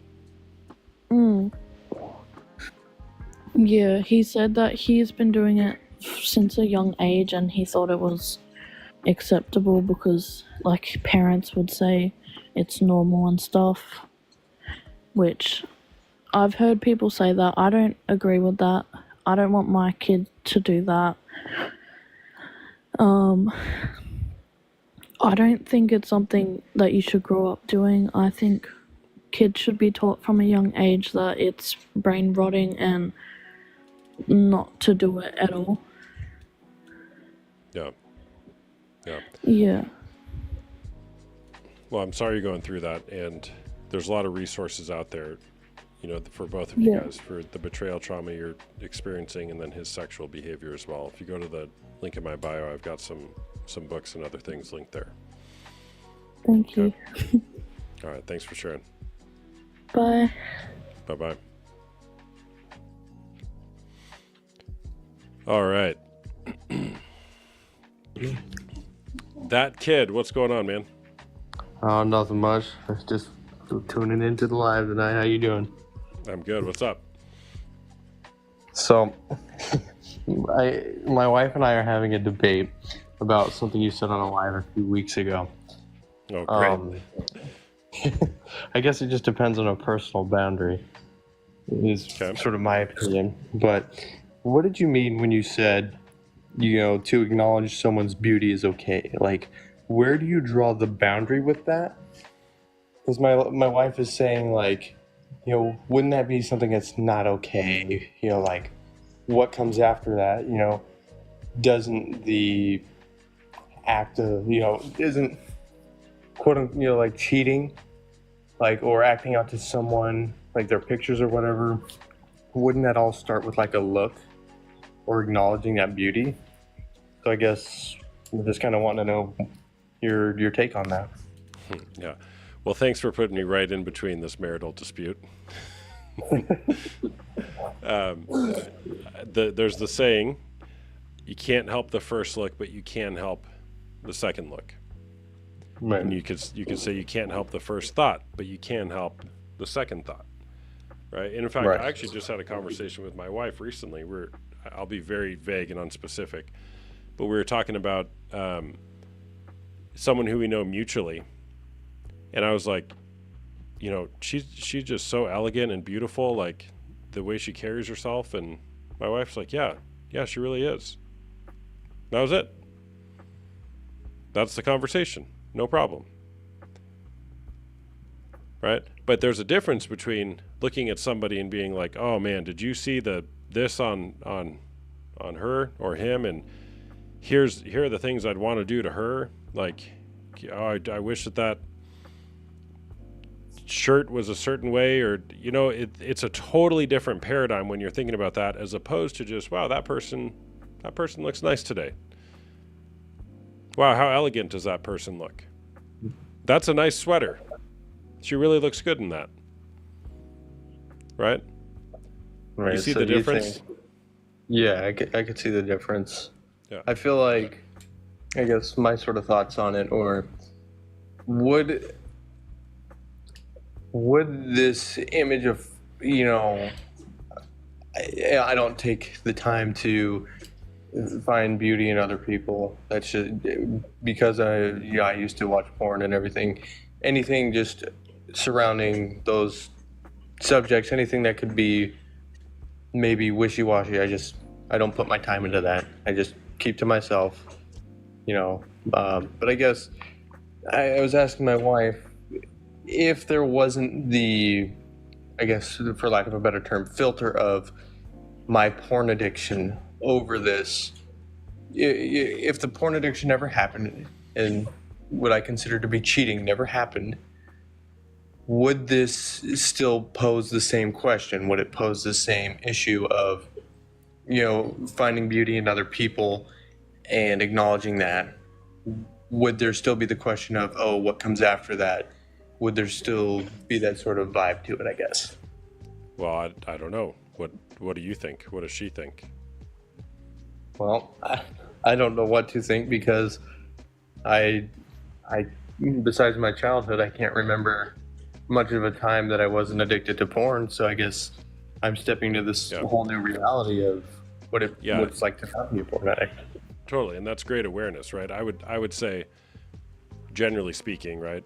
I don't know precisely for you, but it probably wouldn't be a consideration if there wasn't a history of porn. And by the way, I'd also add what I just said about acknowledging someone as beautiful or there is beauty. It's probably not a comment that someone who is recently dealing with a porn addiction or porn use should probably be making for a long time, until you can really practice and rewire how you view other people. Exactly. Right?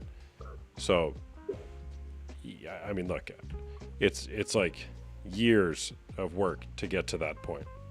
I used to, my dad, bless his heart, he passed about 5 years ago. He was the nicest, sweetest, just kind, gentle man. Everybody regarded him as that.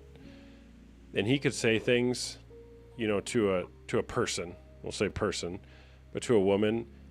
And my wife and I used to talk about it. I'm like, this was early on in my recovery. I'm like, I could never say something like that to a woman. I would get slapped or ridiculed. And I'm even just something as benign as like, your dress is so pretty. Right? It's like you got to know the circumstance that you're in. So, what are you thinking? What are you hearing? Well, I'm thinking kind of, I guess I'm just going to keep on going with my life and, continue to not pay this sort of stuff mind. I guess take it a day at a time as it comes, really. Take it a day at a time. And also at this stage with where you're at, it's like it should just be all about constant rewiring, viewing a person as a whole person. Right. So, hey, whenever you see somebody, anybody, man or woman, be curious. This is a person with a mother, a father, maybe a brother and a sister, maybe a husband or a wife or a child, and they have value, and they should be treated with dignity, honor, and respect. And that's how I can see them. And even like when we look at somebody, say we make eye contact, it's like no matter how beautiful or not they seem, it's like, what's their story? How can I be curious about their story? What might they be struggling with today? What might they be grateful for today? Those are the kind of thoughts that allow you to rewire that, as opposed to, instantly, or your default position being to go to objectifying thoughts. Right. I even wrote down on a sticky note basically that advice that you told me. Just change the question in your mind, not the person. Exactly. Yeah. I got that on the sticky note, and I try to tell myself that when I encounter people. I'm like, what's going on with this person today? How are they feeling? Yeah. Maybe what I see what they're going through, they might be upset with something. I've been trying to. It's a lot of damage to rewire. It is, and it takes time. And look, the fact that you're so committed to doing it is amazing. Right. So keep that up, man. And I promise you, it does get easier, and it becomes more natural to where it will become the default, where you won't even have the temptation to go into those thoughts. right? Make your own natural. Yeah, make this your new normal, your new default behavior. Right. Exactly. All right. Did we solve the marital dispute? Yeah, my wife's nodding yes. So, Who won? Who won? Did your wife win? well, I guess I wasn't really debating her, but I mean, it was sort of like a question. But I mean, if there was a side, she would have won, definitely. All right. Thanks for sharing. Yep. Thanks for letting me on, man. Yeah. Bye-bye. Bye. Yeah. Look, and that topic, it's just so nuanced, right? Even explaining it, the way I just did, like, it's just. You're welcome, Angela. It takes time to get there, right? All right. Can we also just talk about the experiment that I had of bringing 4 people on at once? I feel like the first one went well, and the second one did not go well. Should we try it again? Third time's the charm. Hello, Laura. How you doing? Hey, I'm good. How are you? Good. What's up? Hey, I'm from New Zealand, so hello. Oh, hello from New Zealand. I'm from America. Amazing. Nice to meet you.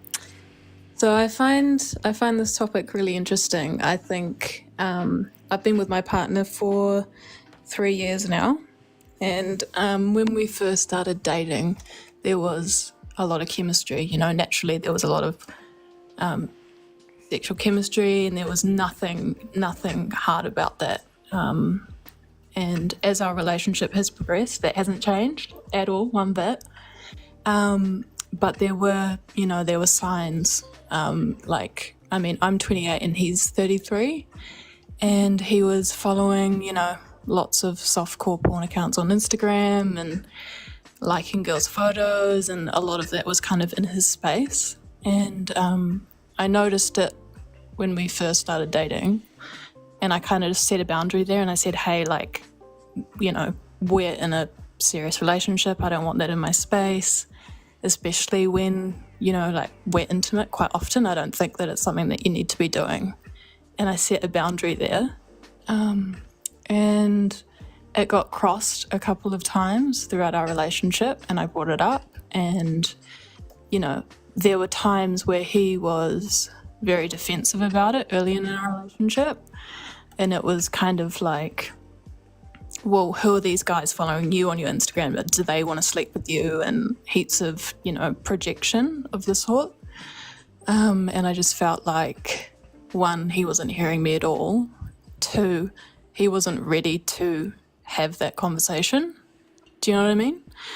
And I feel like a lot of men, they sit in a lot of shame with it, unfortunately. And I don't think it's something that we should shame men for. I think that it should be a progressive thing where we continue to have conversations about it, because it is damaging, to men and to how we're wired as people and how we view people.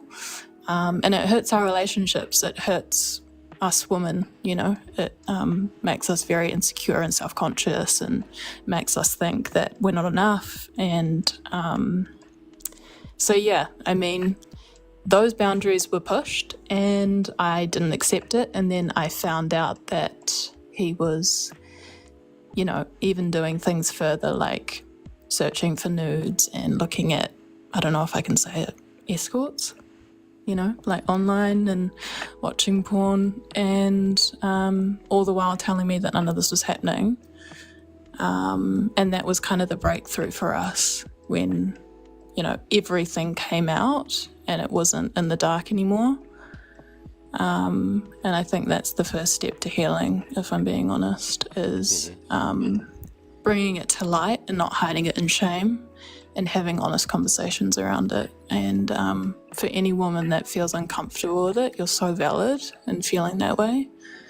And if your man is not ready to take the journey, then that's his own thing, because there is room for healing around it. But what I'm currently dealing with now is like the fallout of the betrayal and the lies. And he's super ready to be on the journey and take it seriously, and he's been clean for 5 months now. But it doesn't take away that there were all the lies. Yeah, for sure. Yeah. Thanks for Yeah. sharing that. I'm sorry you went Yeah. through that. That's really tough. Yeah, it's just, yeah, it's not easy. You hit the nail on the head. Shame festers in the darkness, but it can't stand being spoken to the light. So when we name the shame, when we bring it to the light, that's when healing can occur. We can dismantle the shame. Yeah, correct. Agreed. Yeah. How are you dealing with the aftermath of discovering what you did? I think it's been about 5 months now. My initial reaction when I found it on his phone was to leave the relationship because obviously I was on heightened emotions and I dealt with it in emotion. But we've had many, many, many conversations about it, and there has been full transparency. He is willing to get help, and I think that is the only thing that is going to keep our relationship the way it is if it's honest. I've found it super difficult in the way of my self-worth. Kind of just thinking, well, what's wrong with me? What am I doing? My body isn't enough. I'm not enough. And it's just crazy to me because we're intimate almost every night. Like, it's not, there's no issue with intimacy with us. It's only ever been, when he's in his really, really dark phases of depression is where that used to come out. But yeah, it's definitely been hard on my mental. It hasn't been easy. Yeah, for sure. Yeah. Do you guys have kids? No, we don't. No. We both work in the film industry, so we both have very, very busy lifestyles, which is good, especially for him because he's someone that needs to be busy. But when he's not, I met him at a completely different stage in his life, and he was very depressed man. Beautiful man, love him to death, but he was struggling a lot. And I think this is probably one of the best things that could happen to him. One of the hardest things that has ever happened to me. But yeah, I'm just trying to tell myself that I'm not the problem. And just, constantly having those conversations when insecurities get brought up and him being open to it, I think is one of the biggest things that's helped us. Yeah. Well, that's huge of you to say. It's one of the best things that's happened to him. And don't lose yourself in that. Right. Because yes, this unfortunately it can be an opportunity for a person to reevaluate what they've been doing in life, which is great. But what you're going through, your pain, your feelings are valid, and that obviously deserves to be addressed as well. Yeah, thank you. It's interesting because I didn't know that this was an issue until I dealt with someone in a relationship with it. I never had experienced it before to this level. So it's definitely been an eye opener. Yeah, for sure. Yeah. Are you guys getting counseling or anything like that? We will be, yes. Once we've kind of settled down and we're able to have the time to be able to do it, we will be for sure. Yeah, good. That'll be helpful for you guys. Yeah. Check out this book if you're interested, The Betrayal Bind. It's probably like my number one recommendation. Oh, awesome. Yeah. Perfect. Betrayal trauma. Yeah, nice. Yeah. I can see everyone in the comments going, never try to change a man. Sometimes they need help too, guys. Well, you can't change anybody, but you can absolutely take a stand for somebody else to help maybe see that they are worth living a more flourishing life. Yeah, but absolutely. Can't change anybody else. Yeah, no, they have to be willing to make that change for themselves. Yeah. All right, well, thanks for sharing, Laura. Thank you so much. Bye-bye. See you. Yes, JDY, The Betrayal Bind. Oh, every live is so different. All right.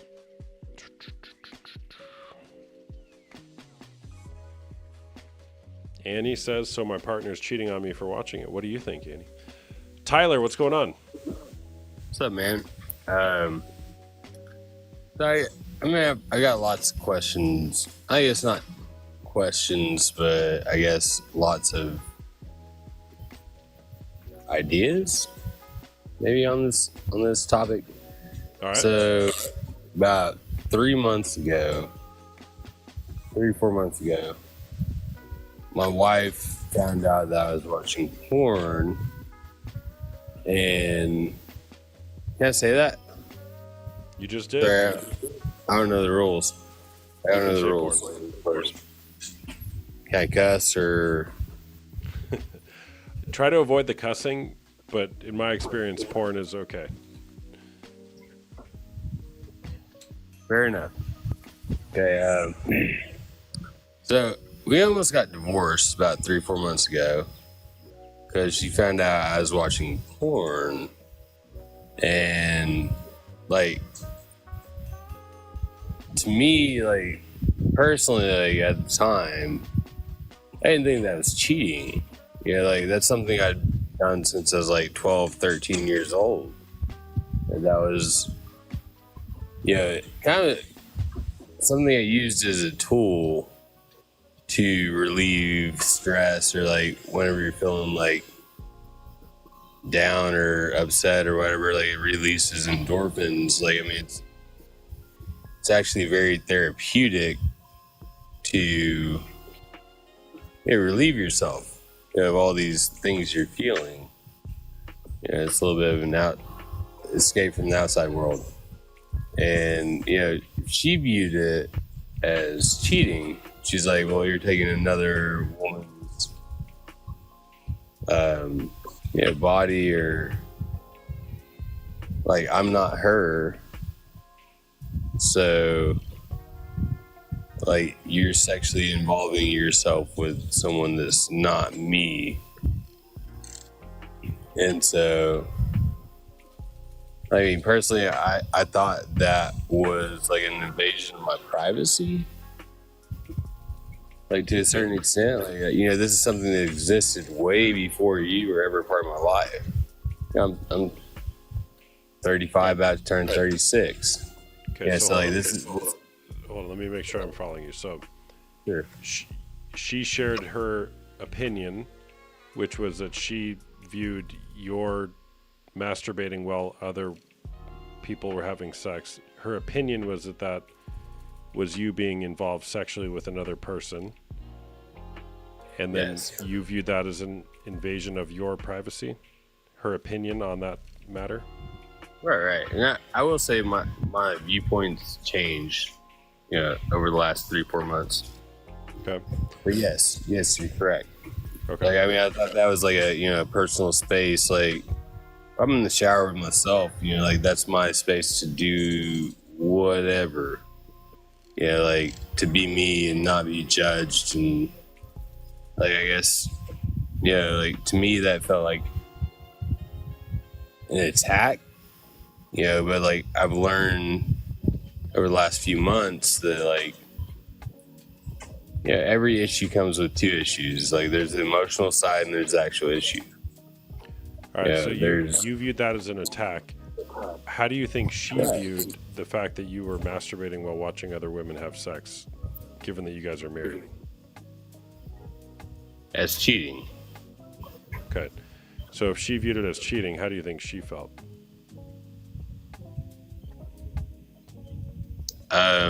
Like, she was getting cheated on. Like, betrayed, whatever. Like, I understand that. And like, this is something I've learned, through we've been in therapy, and I've been watching a lot of TikTok videos, take and leave what you need and what you find useful, and like, be open-minded about it all. I think that at that point in my life, like, it doesn't sound that long ago. It feels like fucking years ago. Mm-hmm. Sorry, I probably can't say that. I just did. Yeah, well, I didn't get kicked, I guess. But I'm just trying to be authentic. try. I got it, but I'm all for cussing, but just try to avoid the cuss words. Yeah, fair enough.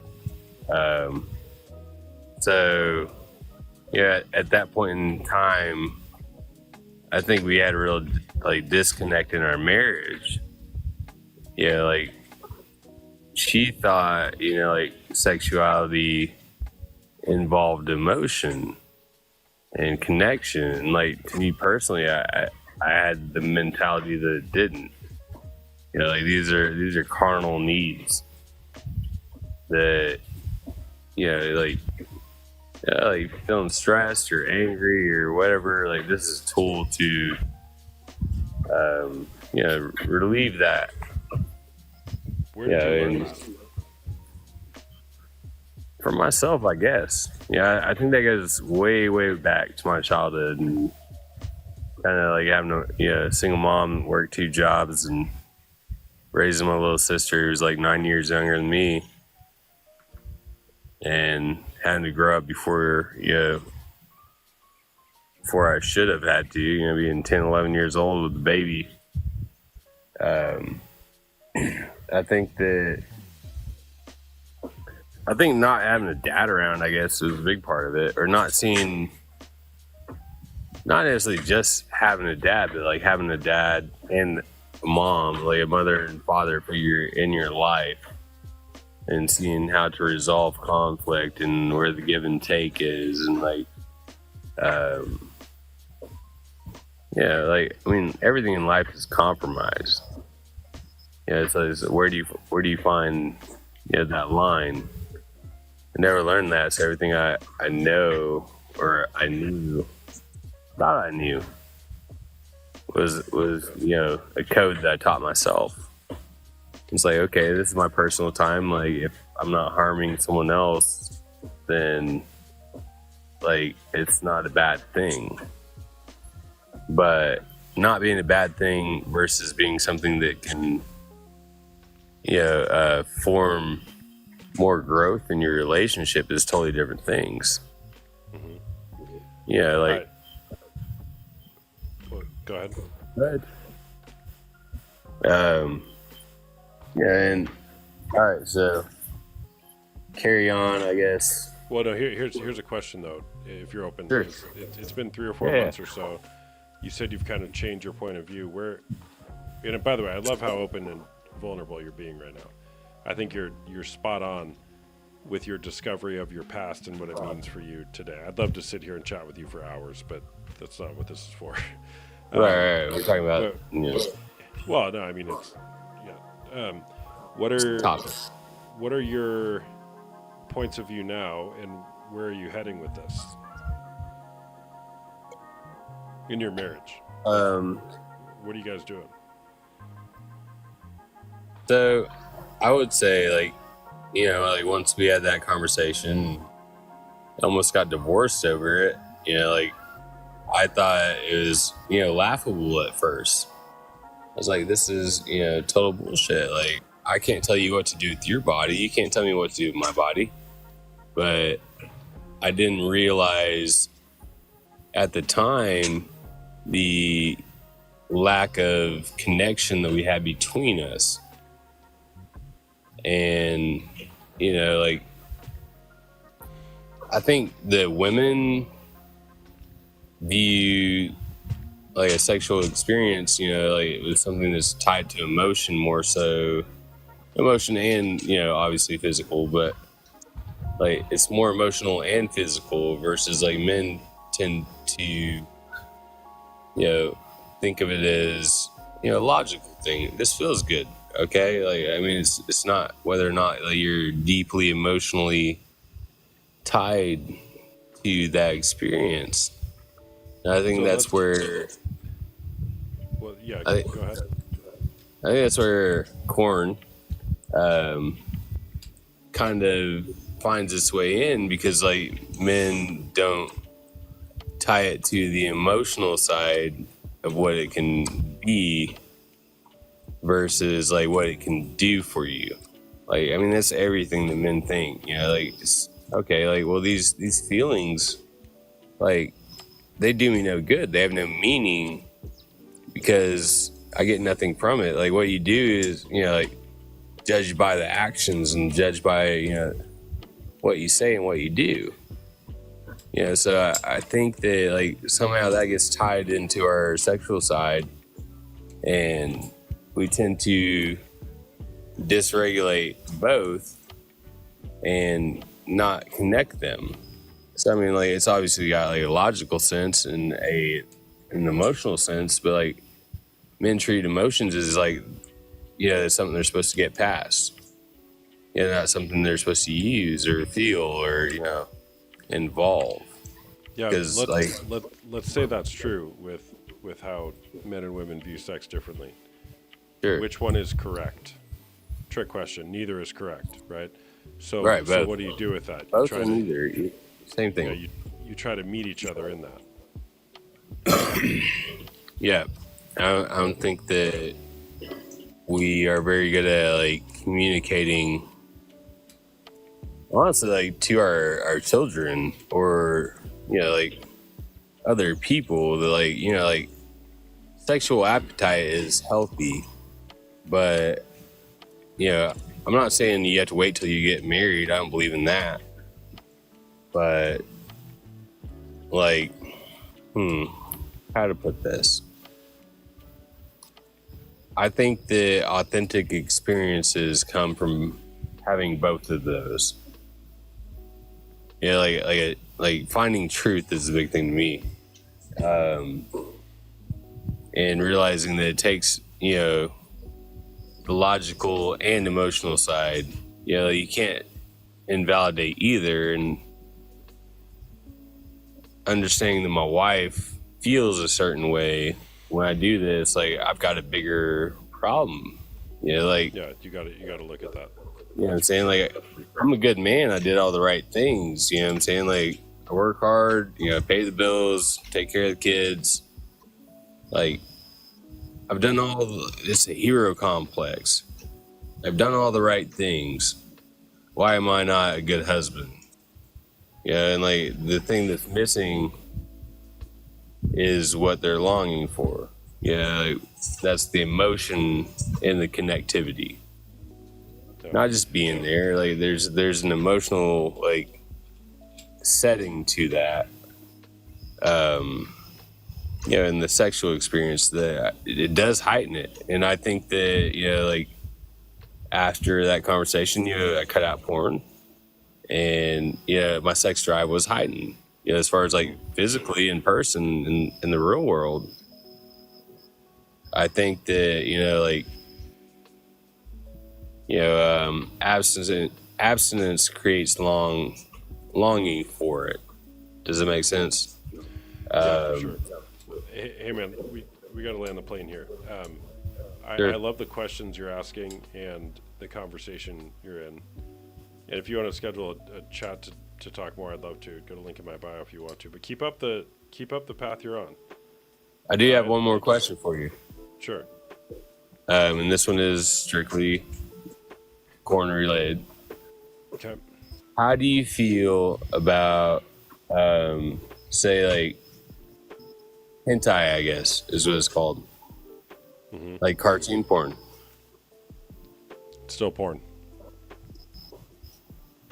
Like, I mean, so the wife is, if she has a problem with me longing after another woman, is that considered the same thing? Or, I mean, like, not that you can tell me definitely, but, like, what are your... Well, are you masturbating to it? Yeah.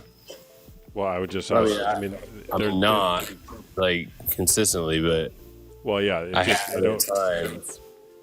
I got it. It opens up a whole another line of questions, right? Now you're masturbating to cartoons, to fake imaginary cartoon women, right? And I think it's the lustful desire, the lustful intent is still there because of what it represents. So you think that the maybe, like, the desire is the problem, not necessarily what you're watching. Like, it doesn't matter if it's softcore, hardcore, cartoon. Well, I think it's your heart turning away from your wife. I think that's the Right, problem. right. That's what I'm saying. Like your lust, if you're not giving it back to that person, that's where the betrayal comes in. Yeah. It's very Whether interesting. It's a cartoon or not. So, all right, man. Thanks for sharing. Yeah, for sure. All right, bye-bye.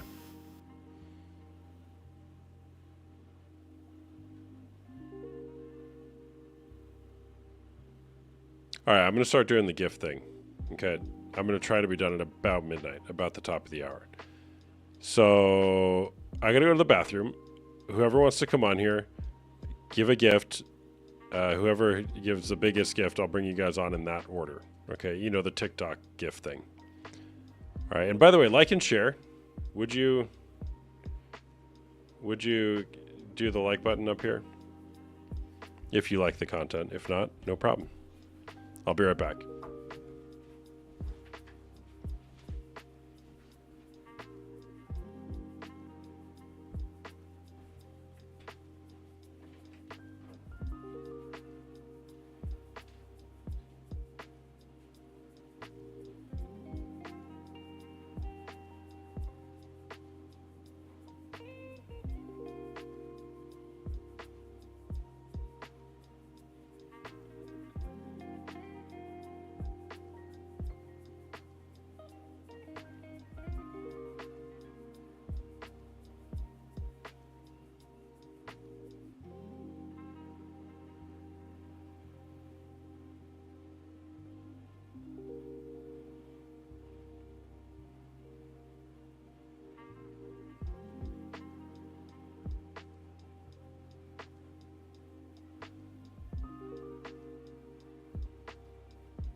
All right.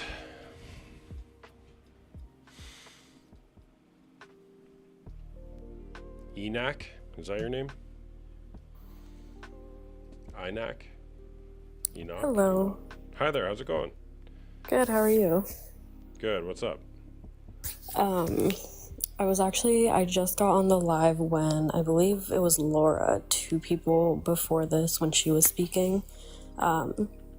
And I highly agree with everything she was saying, and I feel where she was coming from in terms of, her and her partner, they were going to go to therapy and stuff, and my husband and we recently got engaged, and we started going to therapy because he told me he was addicted to porn, and so that kind of started why we started going to therapy. And I found it all one day just on his phone, and I confronted him about it because that's not something I could just hide from him. And so I told him about it, and we've been together for 3 years, and that was like the only time I've thought about ending the relationship. And I didn't realize how much of an effect it had on me until recently, because he's been clean for 5-6 months now, which is really good progress from what was happening before. But now I'm realizing how it traumatized me, I guess is the right word, is because before, when he was watching it a lot, he would watch it when I wasn't home, and I went through his phone one day, and that's when I realized that that's when he would be watching it. And so now, whenever I go out, in the back of my mind, it's always just oh, this is what he's doing at home. And so I can't have fun when I'm out because that's all I'm thinking about. And that, I didn't realize how much of an effect it had on me until very recently. So that's something I'm still trying to work through, which has been hard because that's not something that just you can get over like that. So yeah, we haven't been back to the therapist in a while just because financial stuff. So yeah, I always thought that I never thought it would have much of an effect on me directly, but it really did. So, yeah. Yeah. Yeah, I'm sorry you're going through that.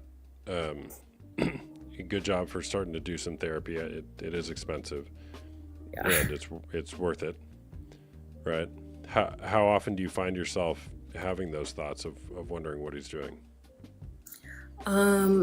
Literally like every time, like for example, if I work later than he does and he gets home earlier than me, that's what I'll be thinking about. Like, oh, I wonder what he's doing at home right now. And I know he's not doing it because he's been clean for so long, and even his attitude towards me has changed a lot, because when he was watching it a lot, I would realize that like he would take his anger out on me, not like physically at all, but just like he would get mad a lot more often. And nowadays, like, there's none of that, and we communicate really well, and going to therapy did help a lot. But yeah, to answer your question, I get those thoughts like every time I'm out and he's at home. So yeah, I don't know how that's something like how I can get over something like that. And I did talk to the therapist about that, and he basically said like,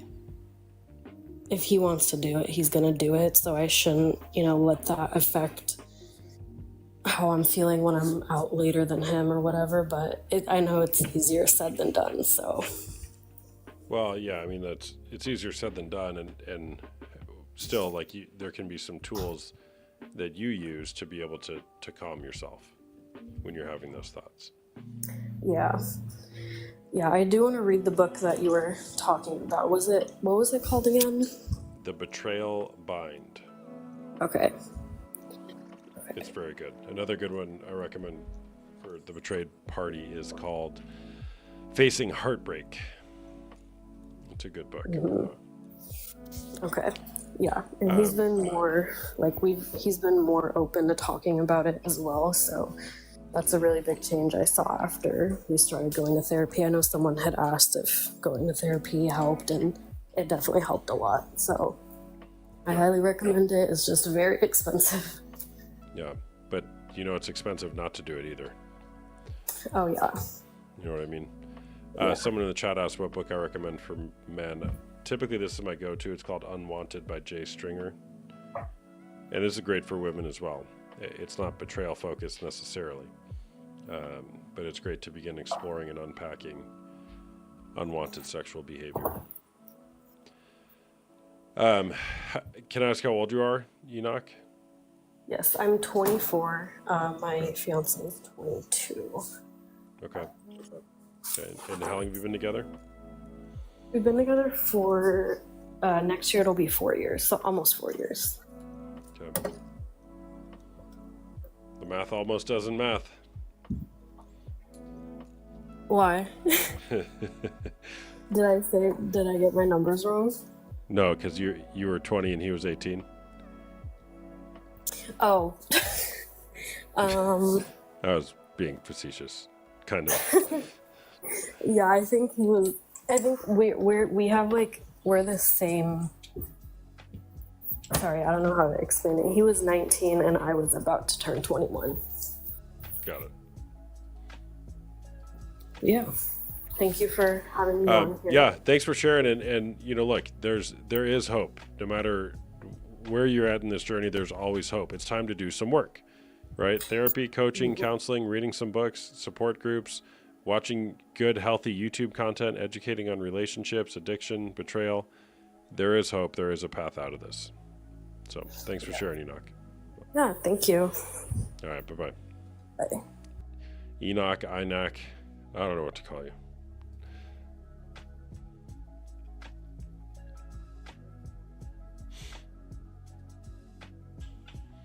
Unique one. Hi there, what's up? Hi.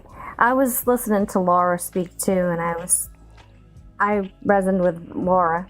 I've been in a relationship for almost 10 years, was 10 years, and we were going through, the first 5 years was great, and then with having the sex and everything, and then he had to go on off anxiety medication because it was causing him issues. So, and it was also an issue with having sex. So then he ended up going off the meds, and he thought, well, maybe porn would work. And it just got worse and worse and worse.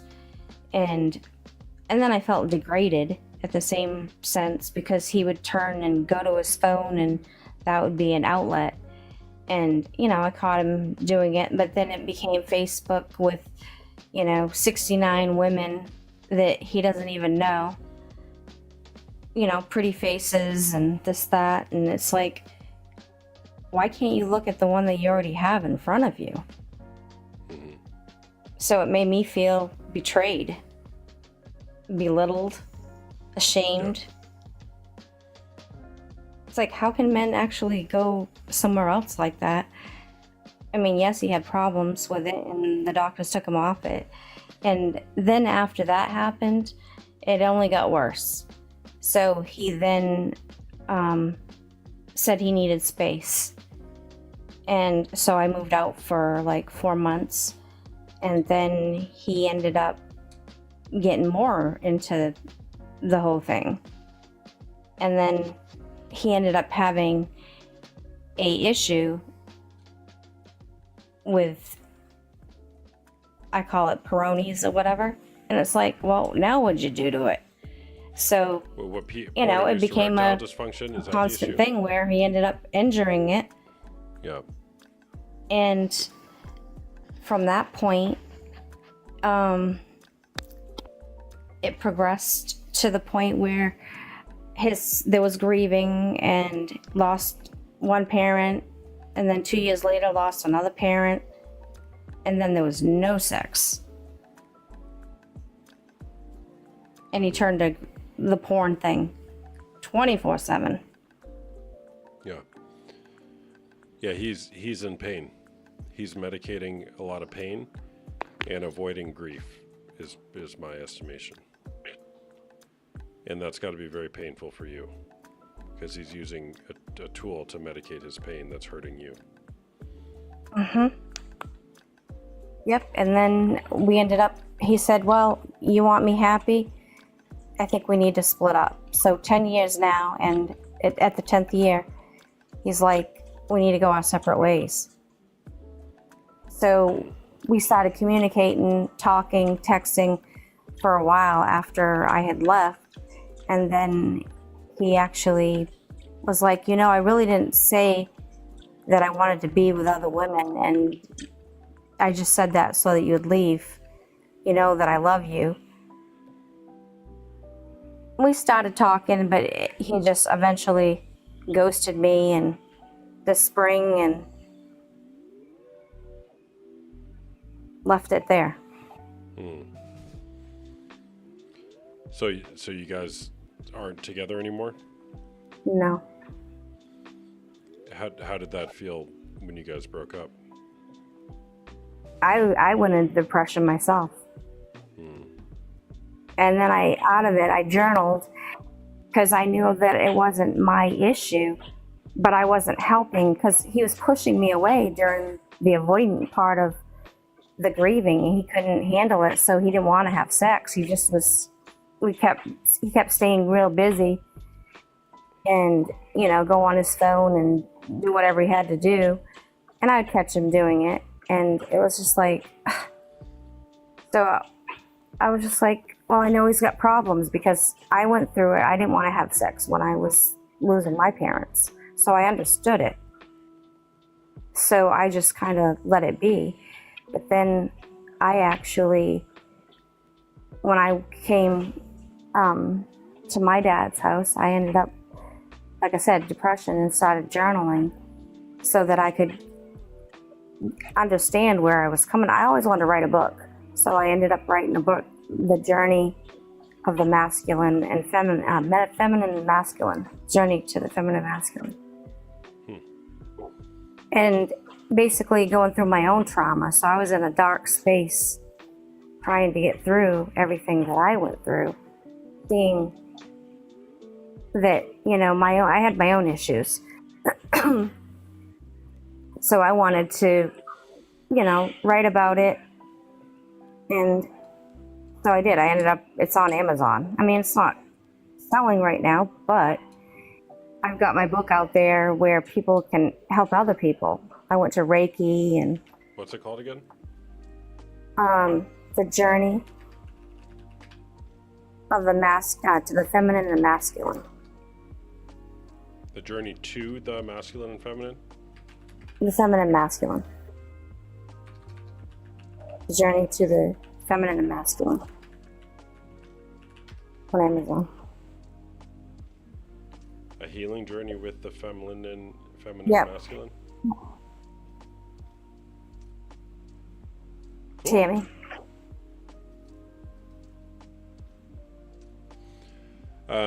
So where do you find yourself now? I mean, it's the betrayal.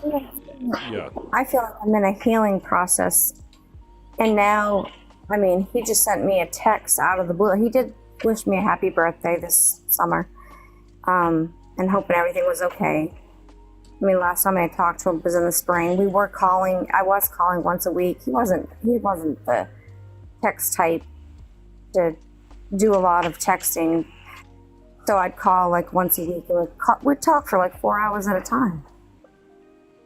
It just went all of a sudden like in March, he went through some trauma. He had his own trauma growing up. And I understand that, but I think it triggered it. And I think that hit our relationship on top of it. And it was too much.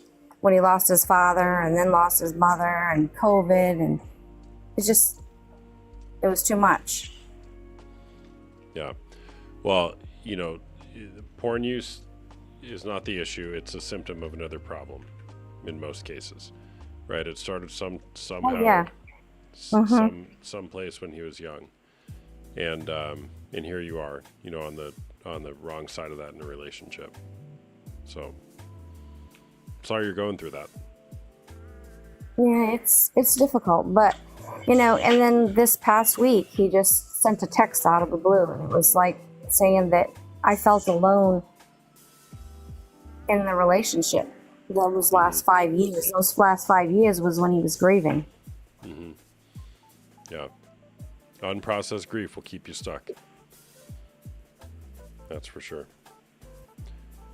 Well, thanks for sharing. I'm going to check out your book. Okay, thank you.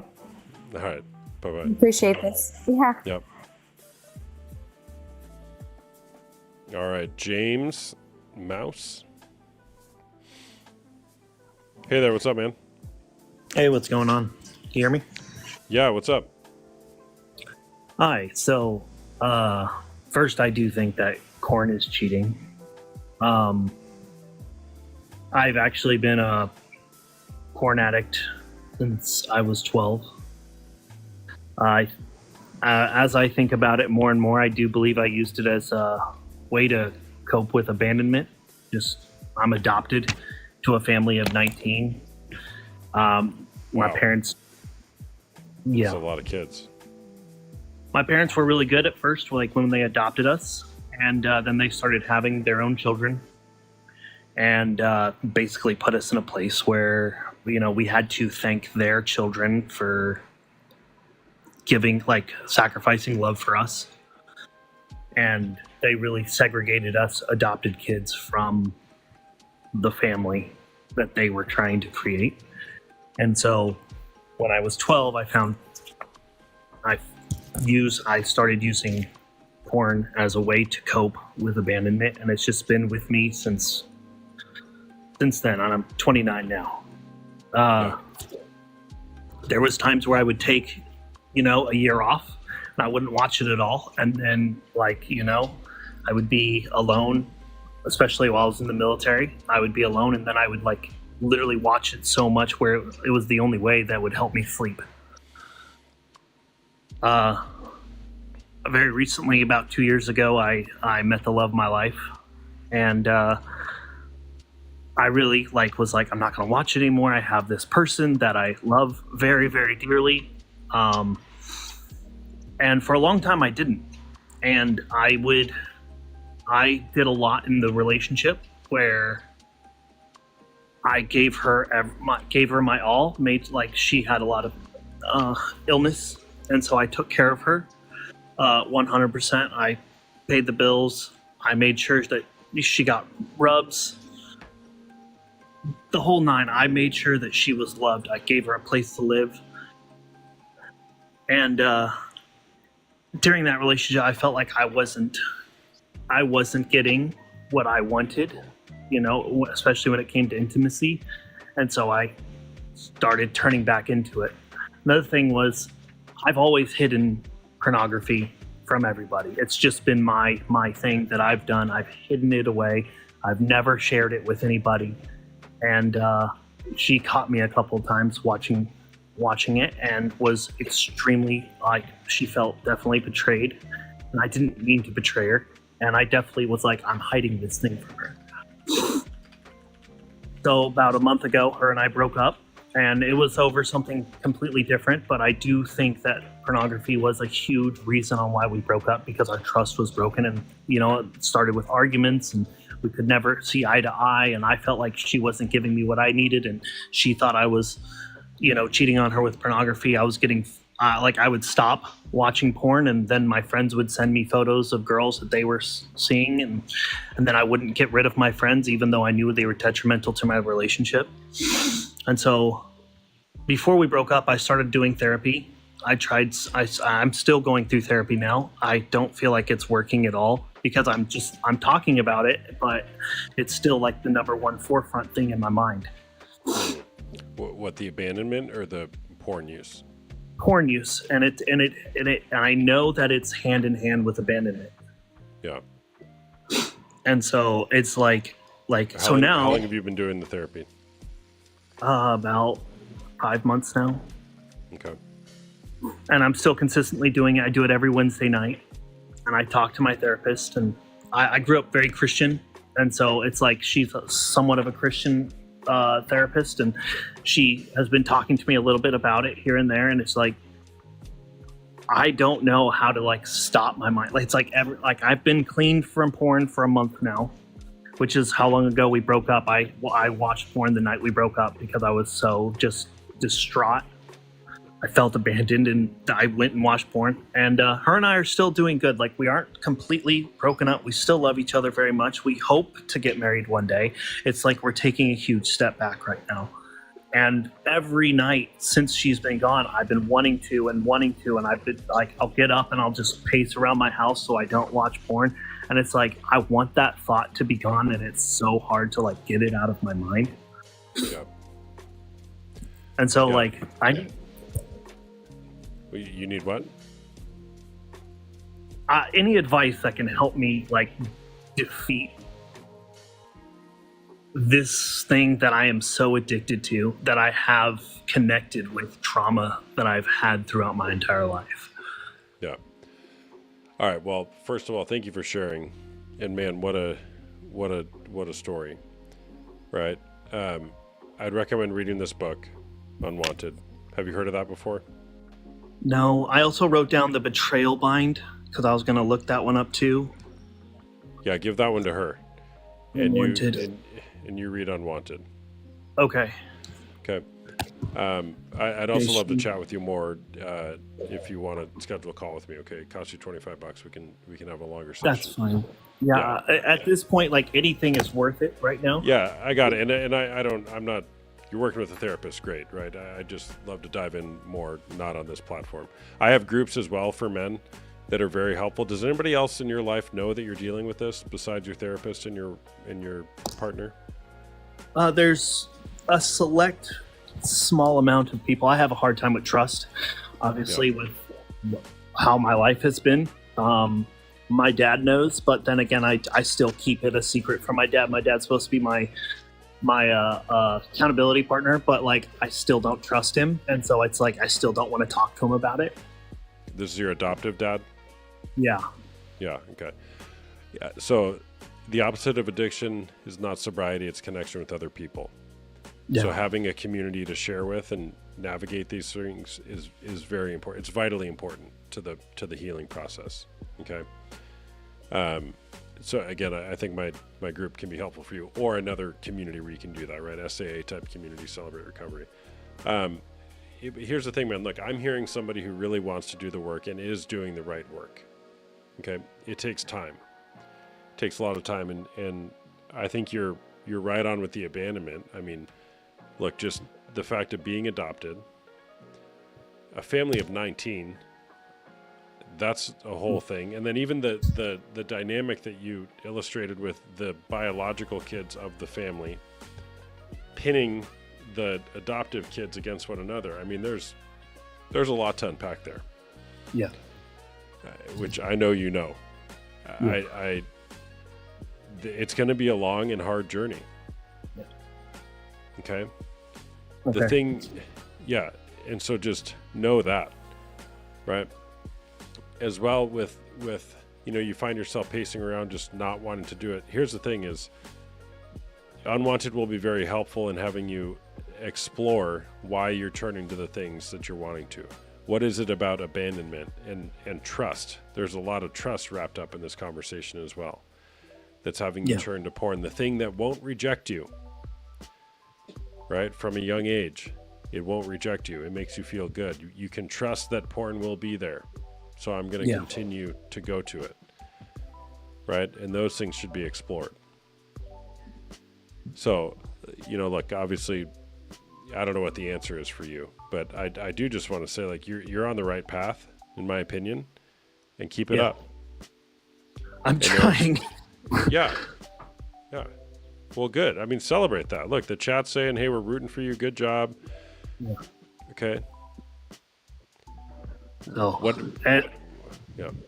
are you thinking? So, yeah, I'm definitely gonna request a phone call from you later on or night, and whenever you can do that, like that would be most appreciative, because it's like I'm like I said, the therapy that I'm going through right now. We also, her and I, even though we're not together, like we both started because we want to get together again, and I don't want this to be an issue on our relationship anymore. Is like we did start couples therapy, and we just started. So like this coming up week will be our actual first therapy session together, and I know that's going to have to be something I bring up, and that's tough because it's something I kept from her as well. Yeah. And I'm sorry, will you clarify? Is it your wife, fiance, girlfriend? What's the status? It's ex-fiance right now. Ex-fiance. So. Okay. Thank you. Does she know everything at this point? Your ex-fiance? She knows most. Okay. So she knows most, but not all. Yeah. Which is, I mean, that's where you're at. I would highly encourage you, have you looked up disclosure, like how to do a disclosure? No. Okay. So just write down the word disclosure and then Google, how to do a porn or sex addiction disclosure. And actually, on my link in my bio on the resources page, I have a couple examples there. Okay. She needs to know everything. Yeah. Okay. And doing this with a counselor or a therapist can be very helpful. All right. Yeah. But you said she knows most things, so that means there's something there that she still doesn't know. Yeah. She's got to know everything to really understand what she's dealing with, and she deserves to as well. Now, how detailed do you get with each of that stuff? That's the question, because at some point, too much specificity can hurt, but she has a right to know everything. Yeah. So look at that as well. And then just be honest. I mean, look, man, if I were you, day one with the counselor, I'd put it all out on the table. Yeah. Like I've been writing notes that I've been putting up on my wall. It's like, hey, like, don't watch porn, like, pray and things like that. And it's like, I don't know if it's working right now, but it's something like, it's like just a visible reminder. And I'm trying. You are. And those are going to help you modify the behavior, which is needed. And you got to heal the root of the issue. Yeah. Which is this abandonment conversation. And that's going to be very painful to continue to explore. Yeah. It gets more painful before it gets less painful. Somebody just commented that put child restrictions on, and it's like I just then download something else that the child restrictions don't work. Like I've been sneaky with it my entire life, and I know how to get around it, and it's like I'm trying not to do those things anymore. Yeah. All right, man. So, schedule a call if you'd like to chat more. I probably have some openings Okay. tomorrow or the next Right. day. Yeah, I do tomorrow. I'm actually off work tomorrow, so that's awesome. Okay. I'd prefer to chat earlier. Just go ahead and take that slot that's open, then I'll message you and we can come up with a time, okay? Okay, awesome. Thank you. All right, nice chatting with you, man. All right, yeah, you as well. Bye. Yeah. You see, I did a video recently. I basically said, in my experience, most guys, they don't actually wanting to be doing this. They just don't know how to stop. James, thank you for sharing all that. All right, like, the guy wants help, he wants tools, and he's already doing great work.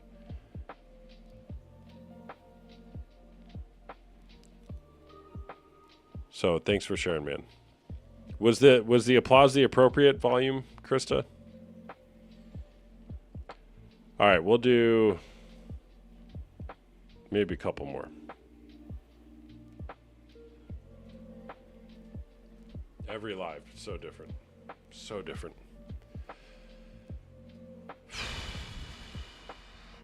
Towards the end, I should just let everybody on, have 9 guests at once. My opinion is that if you're in a committed monogamous relationship with another person, and you've said something like, I love you, only you, I'm committed to you, mind, body, and soul, till death do us part, if you deviate from that, whether it's with somebody on a screen or otherwise, I think that's going against the agreement and therefore cheating. By the way, I'm a coach. I do one-on-one coaching as well as group coaching, both for men dealing with unwanted sexual behavior and women dealing with betrayal trauma. If you're interested in scheduling a call, you can go to the link in my bio or join one of my coaching groups. We meet on Tuesday nights or Wednesdays, and it's a great place to come and heal in community. What is the sound too loud? Sorry. The out of control loud applause, maybe. Was it a jump scare? Hold on, I gotta hear it myself. Jump scare?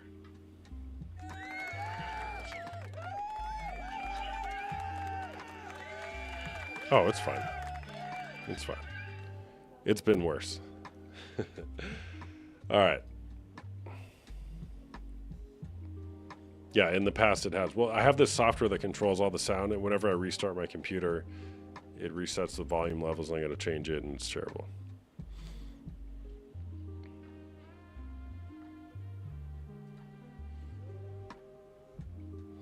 I do. Do you see it, James? 11:30 p.m. Pacific time. Sarah, what's going on? Oh, hey, how are you? I'm doing good, thanks. How are you? I'm good. I'm from Australia. Hello. Hold on real quick. James DM me, otherwise it's like way too hard to see all the comments. You're from Australia. Yes, hey. Well, hello. I'm from America. Welcome. Hi. Hey, I just wanted to join because I find discourse around this subject really fascinating. I unfortunately have been on the receiving end of betrayal trauma around porn. However, we are ways into healing that. But I just think this conversation is really interesting because you see men like James, and he reminds me a lot of my husband. There was lots of root issues, abandonment being one of them, where he would use porn to quote unquote act out. And so as a betrayed partner and knowing, I guess, that one, it has no effect on it has no say into how my husband actually viewed me was really freeing, because it was actually all of this stuff was on him and his unresolved issues. And that was how he had learned to cope from a young age. And it's actually really interesting as well because it was used on both of our behalves early in our relationship, and we both knew about it. And then we were like, no, this is actually wrong. It's wrong. We got married. We decided it wasn't for us. And somewhere in our marriage, my husband went back on that, obviously, and he was caught. So yeah, it's just, I don't know, like being on the receiving end. And I think like it was Laura, I think, who was from New Zealand. Like, I don't know, I think it's really hard, I think, as the betrayed partner, because when your husband's issues come to light, I feel like a lot of the attention then becomes around those, like your partner and his issues. And then you've got the other side of the marriage, which is reeling, because then there's this big attachment. Like I'm reading Betrayal Bind at the moment, actually. Obviously there becomes that, yeah, it is. Like that attachment issue that goes from like secure to disorganized, essentially. And my husband's reading through that as well at the moment, and he's doing group and he's in therapy as well. So I don't know, just it's really been helpful. And then once he's done his therapy and I do my therapy, like we will go to couples therapy together, but we're not going to do that at this point in time. But yeah, I actually don't have a whole lot more to say on it. Just that, yeah, you go. Well, no, you just wanted to share your story. I love that.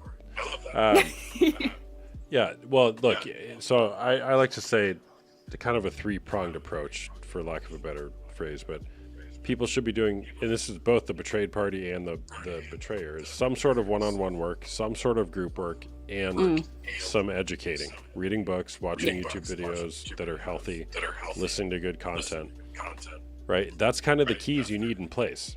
So yeah, agree. That's why I always ask that question: who else in your life knows about this? Because you got to have community around it. Yeah. So what are you reading? Right. Yeah. Yeah. So we are reading Betrayal Bind, and like my husband like is in group, and I've got a group of women who I speak with, but they are online.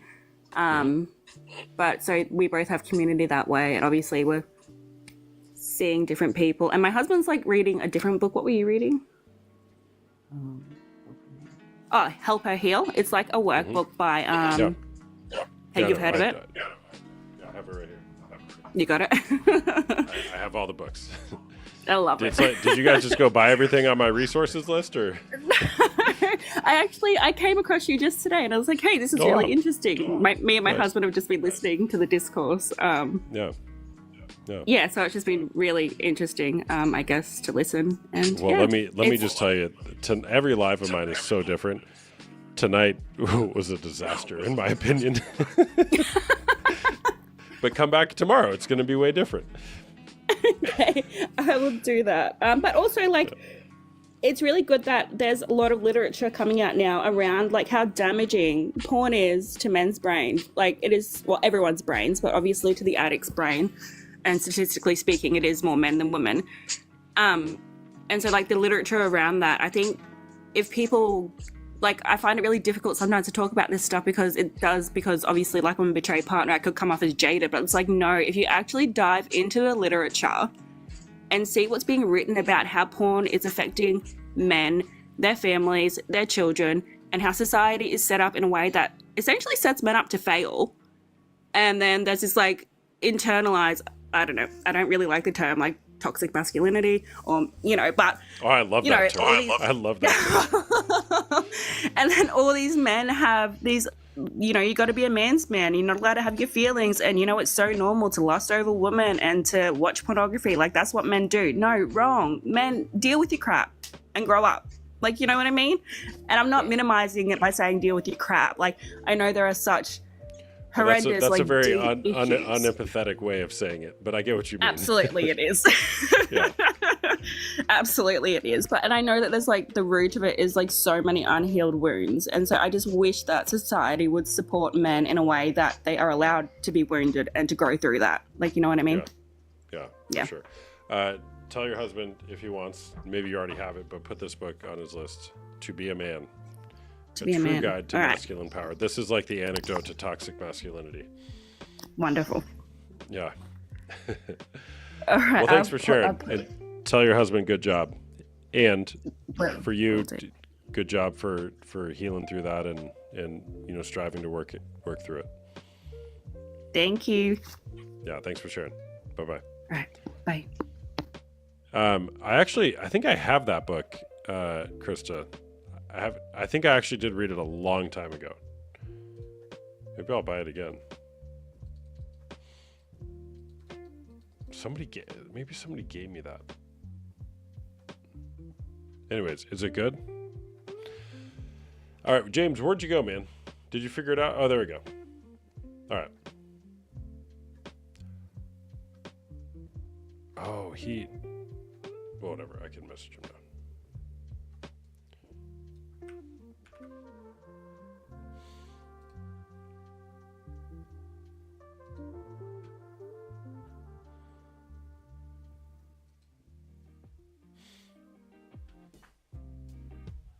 Oh, Chris, what's up, man?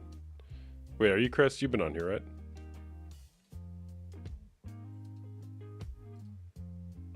Oh, no, I'm confusing you with somebody else.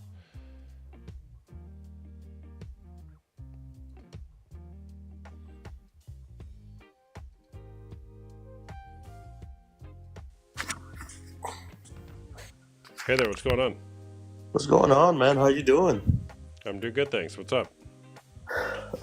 Nothing. I'm in Texas, and I've been watching your live stream 3 or 4 times, and I finally was able to get on here, and I'm kind of happy about it. Uh-oh. All right, what's up? To answer your question, man, I think I've listened to everyone's responses. I've seen both sides, and I would say it is cheating. Okay. I would say it's cheating, and I agree with your answers that you've talked to plenty of people about.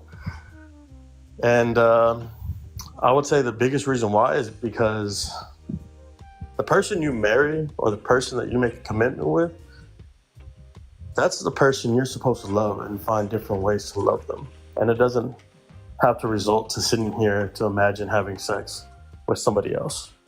And that's why I definitely think it's cheating. Like, it sucks to know that when you're having sex with somebody, like your partner, that you're imagining having sex with someone else. Mm-hmm. And I think that's what creates a hole in someone's body, like in someone's heart. And they should step away. Yeah. Do you watch porn? Me personally, no. Okay. If you didn't watch it my live, you knew that question was coming. Yeah, obviously. I mean, ever since they banned porn in Texas. Well, they didn't ban porn. They just banned one site, right? Yeah, truthfully. I mean, you can go on X all day long and find it, but... Yeah. Wait, so you just stopped once they banned it?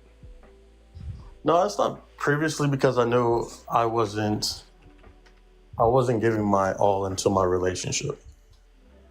Like, you have to give it up. And I think that's the most important thing. When you give it up, it's like relationships, right? They say when you go to church and you involve God into your relationship, things are supposed to get better. Or the expectation is things are supposed to get better. And I think when you're 1 foot into a relationship and 1 foot out, you don't have that commitment. And I think that's the exact same way with porn. When you sit here and you watch it, and then you're trying to sit here and try to give, your partner that fulfillment of imagining like them having sex, and then you're just really imagining like that porn scene that you watched earlier. It doesn't go in hand. I think you need to be fully involved into your partner and love your partner all the way through and give them 100% of you. Yeah. Are you in a relationship? No, sir, not anymore. I broke up with them because sex is all they wanted. It was a toxic relationship. She was married. I found out, no, she was engaged actually. I found out 5 months in. She wasn't wearing a ring. I realized I couldn't go to her house. I realized that we couldn't go out to eat. And then one day I walk into work and I see a ring on her finger. And I'm like, wow, a ring? And next thing you know, I confronted her on about it. And I was like, yo, like we were intimate. Like I liked you a lot. You didn't tell me that you were engaged. And crazy to think that she would call me on her days off on Thursdays and tell me like, hey, Are you free? Like, I'm coming over. My man couldn't raise it up. And I was just like, wow. Wow. So they were having relationship issues within themselves, but then I also made myself available for somebody that I thought was going to be mine. And it was crazy. Yeah. So me sitting here, imagine me sitting here like I'm taking the time out of my day thinking that you're going to be available for me later on. And then, you're really somebody else's. It broke my heart, but You got betrayed, man. yeah, trust me, when I watch your videos and I just kind of sit here and I listen to people's answers and I'm just like, yeah, it's absolutely 100% cheating. Absolutely, man. Yeah, you feel it. Generally speaking, the women come on here and share how they've been betrayed. It feels the same though if you're a man. Yeah, and it kind of makes me upset to know that sometimes women remind me every single day, or people just remind me every single day, like how sometimes they're not what they're supposed to be, like a definition of they're not shit. Excuse the French, but that's what it sucks. That's what sucks the most. But man, I think it's cheating, in my opinion. If you want to try that new move, try new moves and stuff like that, I mean, that's different. I think there's pictures. I think there's like a picture of like a yellow and a purple person. Like you can Google it on Google, of like different moves and stuff. I'm not too sure how to explain that, but Is I'm this a trap? This is a question for you. I mean, how do you try different moves? Like, how do you explain that to your partner? Oh no, I mean by looking. Oh, I see it. See, this is why incognito is useful when you don't want to have something like that in your history. How do I don't know, man. Like, look, my opinion on that, the whole moves thing, it's not that hard. It's not that hard. Like, just, I don't know, just go in the bedroom and shut the door and take off your clothes and start trying stuff. Like, that's a first. That's a first for you, man. No one's ever asked you, like, how do you explain new moves to your partner? No, I've been. Well, actually, I guess I've never been asked that question. But it's not that hard. I think where people go awry is when they get so fixated on it's all about maximizing the pleasure here in sex. Not that sex shouldn't be pleasurable, because it is, but when sex becomes the only way to be intimate, you're never satisfied. Oh, and 100%. then we have to keep on. We got to twist ourselves into pretzels in order to keep it up. It's like, well, what are you doing here? There's more to life than that. There's more to intimacy than that. Oh, it's the little things that matter. It's the little things. People will agree with that. I mean, it's as simple holding the hands, the touching, the grabbing, the small thing. I think the small thing is better. But yeah, man, I think I answered your question. Yeah, I think you did. There's that phrase, sex starts in the kitchen.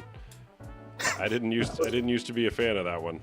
And it doesn't mean that sex happens in the kitchen. It means like do the freaking dishes and maybe something will happen later. I definitely agree, man. I really appreciate you letting me join your live, man. I really appreciate it. All right, man. Thanks for sharing. Of course, man. Thanks. See ya. All right. Last one. You know what that means. Whoever gives the biggest gift will come on here, and that's the last one. How else am I supposed to research new techniques? Some way other than porn. Like, just go Google the purple and yellow person moves. You'll find it. There should never be an incognito, in my opinion. Incognito is very useful. I'm a web developer.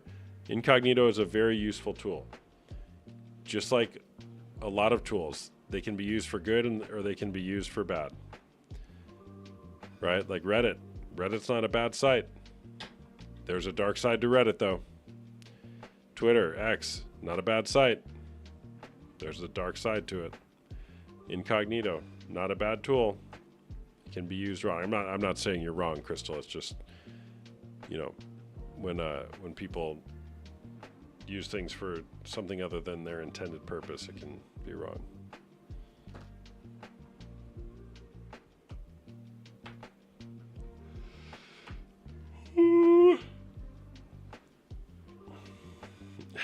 Sorry, Sarah.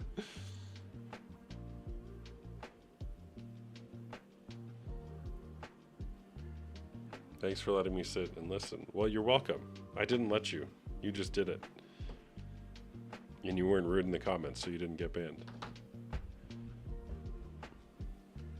I banned 2 people tonight. I rarely ban people. For those of you who are on here often, you know I have a very long rope for banning people. And I banned 2 people tonight. One of whom I will unban, but I can't figure out how to unban him. I gotta find that button. The other one, Troy, was that his name? Not banning it. Thanks, Hannah. Hannah, you want to come on here?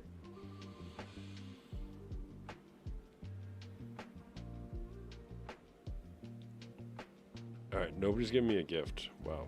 I feel so special.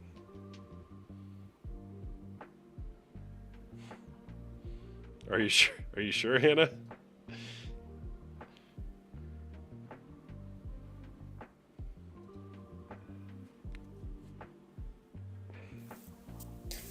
All right. Hello. Meg is dancing. What's up? Hi, how are you? I've Good, how been are you? watching this. I'm good. I've been watching this over the past couple of times you've been live. I do think I work for Experiment right now. It's a strip club, and I also do only porn is cheating. Are you in Phoenix? I'm not in Phoenix, Arizona. I'm in Las Vegas. Oh, is that a chain? Do they have one here? Yeah, they have a chain. Got Yeah, they have multiple. Okay. Oh, you got a gift. I got a gift. It's about time. You can add them. I know her, so she'll probably request. Okay. All right, so go ahead. So you work in all the places, you make the content. Yeah, I do think I'm single myself, and I have had partners, and they also consider that it is cheating. So in this, I do think it is. I think it sometimes can help marriages, but I don't think like the actual act of watching it is. I think it is cheating. Because I've even been with somebody since high school, and I'm 30 years old now, and I would catch them watching it, and I would be so weird about it because I was like, I work in this industry, like, is that not enough? So I do think it is cheating. Okay. How do you feel that you're participating in that? I do. I sometimes like I feel off, but right now it's good income, so. But it does make me aware that a lot of men and women do cheat. How good is the income? 6 figures. Better than being a nurse. That's what I went to school for. And I know that like there's a lot of people watching and doing this. So I think that's why our world is also kind of messed up too. I'm just profiting off it. Well, you are profiting off it, yeah. Okay. How long have you been doing it? 5 years. So since right after COVID. Okay, and were you practicing as a nurse, or did you just study to be a nurse? I was practicing as a nurse prior. I did feel like it helped me get how I had like a breast, like I had an issue with one of my breasts. Like I might have had cancer. I didn't, thank God. But it definitely like made me gain like my physical and mental confidence back.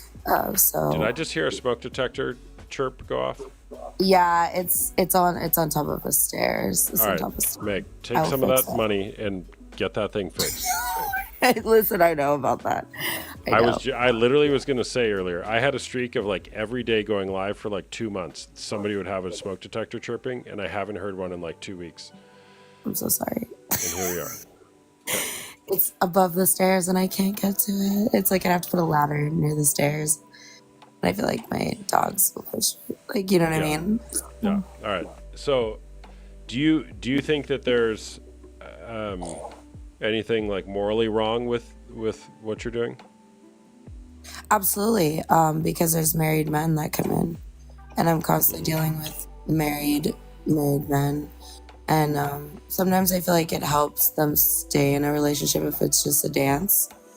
But I do know that they're, and a lot of them have been victims of SA, and they have like extreme fetishes that they cannot communicate with their partner. And I try to help them at least be able to communicate that with their partner.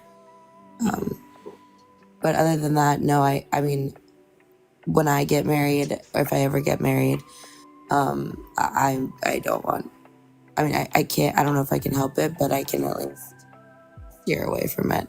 I know what this industry is. It's messed up. Can you talk more about that? This industry is pretty much, it's a mess, pretty much.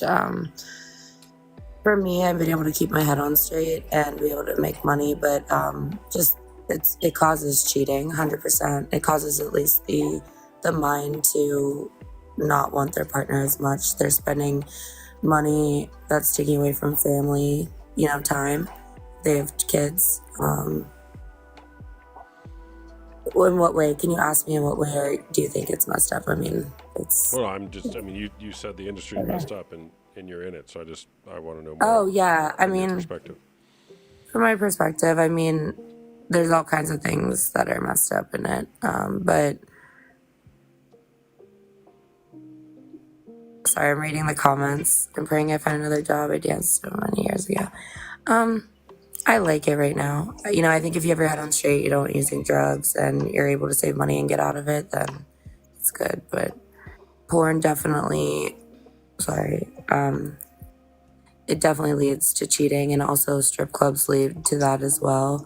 I'm not saying for every person, but I've been able to help, I guess, 50% of the people, and then the rest of the 50%, I'm not sure, lost causes.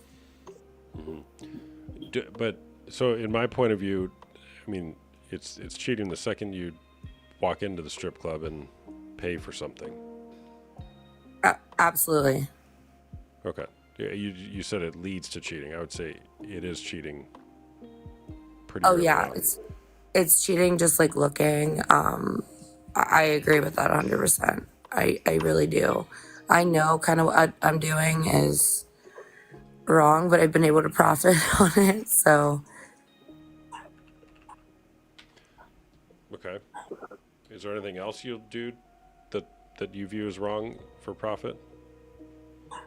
Other than that, no. I mean, obviously, like,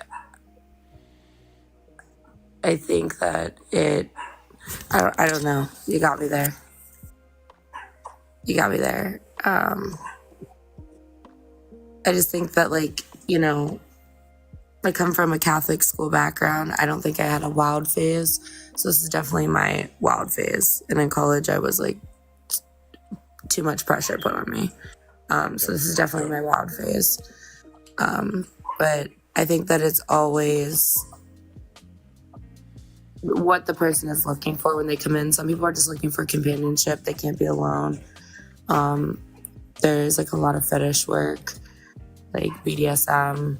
That all leads back to, I always talk to them after, like, did somebody like ever hit you as a kid, or did a brother ever, SA you, or, it usually leads to something else. But I am able to usually help them get out of not coming to the strip club anymore. That's more like in the champagne rooms, but yeah. Okay. Are you open to hearing, like, if I bring another guest on here? Yeah, that's fine. Okay. I know this person. And Mom's AF, every time you come on here, which I love, I stay on for way too long, and I'm already past my limit. I'll be nice. I won't talk a long time. I know you'll be nice, but good to see you. I want to ask her a couple more questions first. Yeah. So I'm curious why you do it. Like, it seems like you're morally convicted with it. You're saying you think it's wrong. The industry's not good. You're I can't remember the exact word you used, but you're basically exploiting people for money who are in a tough situation. And you came from nursing, which is like one of the careers that like genuinely helps people the most. I'm curious why you do it. I'm genuinely curious. I think no. Why I do it is it makes me like I'm 30, so it makes me feel young, and it also got I was to be honest, I lost a lot of family members, and it kind of got me away from.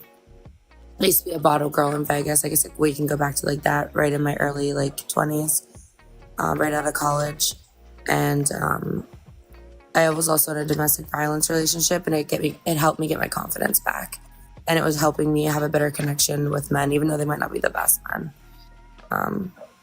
So yeah, it definitely helped me gain my confidence back, and I also love dancing too, so keeps you strong. Okay. How do you feel that you're directly participating in infidelity? That's the part that I talk about with my therapist. I don't like that. What don't you like about it? Because I come from a Catholic Jewish background. I forgot to add Jewish. It's totally wrong. It's totally against everything. It's not okay. Like, even morally, I just know that I'm not married, and I know the signs to look out for in a partner. Hold on. Can I make a point right now, just to Green Baron's comment? Do you feel judged right now, Meg? Oh yeah, it's you okay. do feel judged. Always. Oh, I know. Being in this industry the past 5 years, I constantly do. Okay. Yeah. Okay.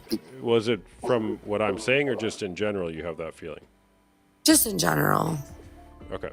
All right. So your background, your maybe moral convictions, or what you learned. You work on that with your therapist. What else? Yeah.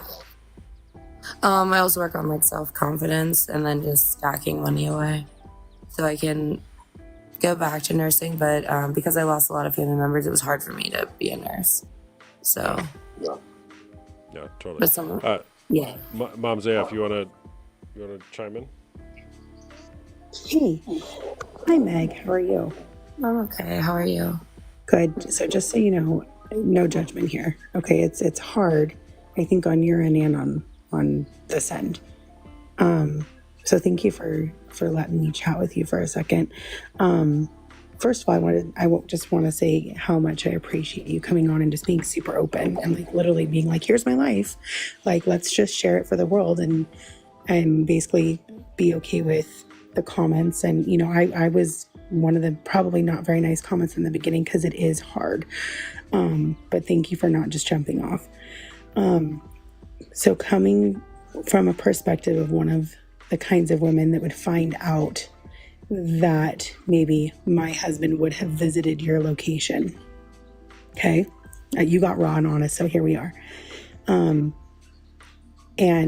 having to have that reality with I guess, like, do you ever have the thought process of after they leave, maybe what that looks like in that home of the person that you were dancing for?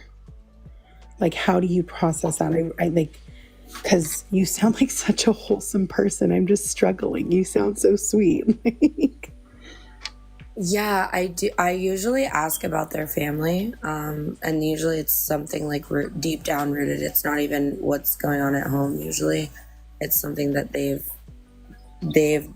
dealing with, that they've held internally for their whole lives, and they're usually coming there for some type of relief, like an addiction, like how people drink alcohol or do drugs, or look towards online porn or clubs or escort services.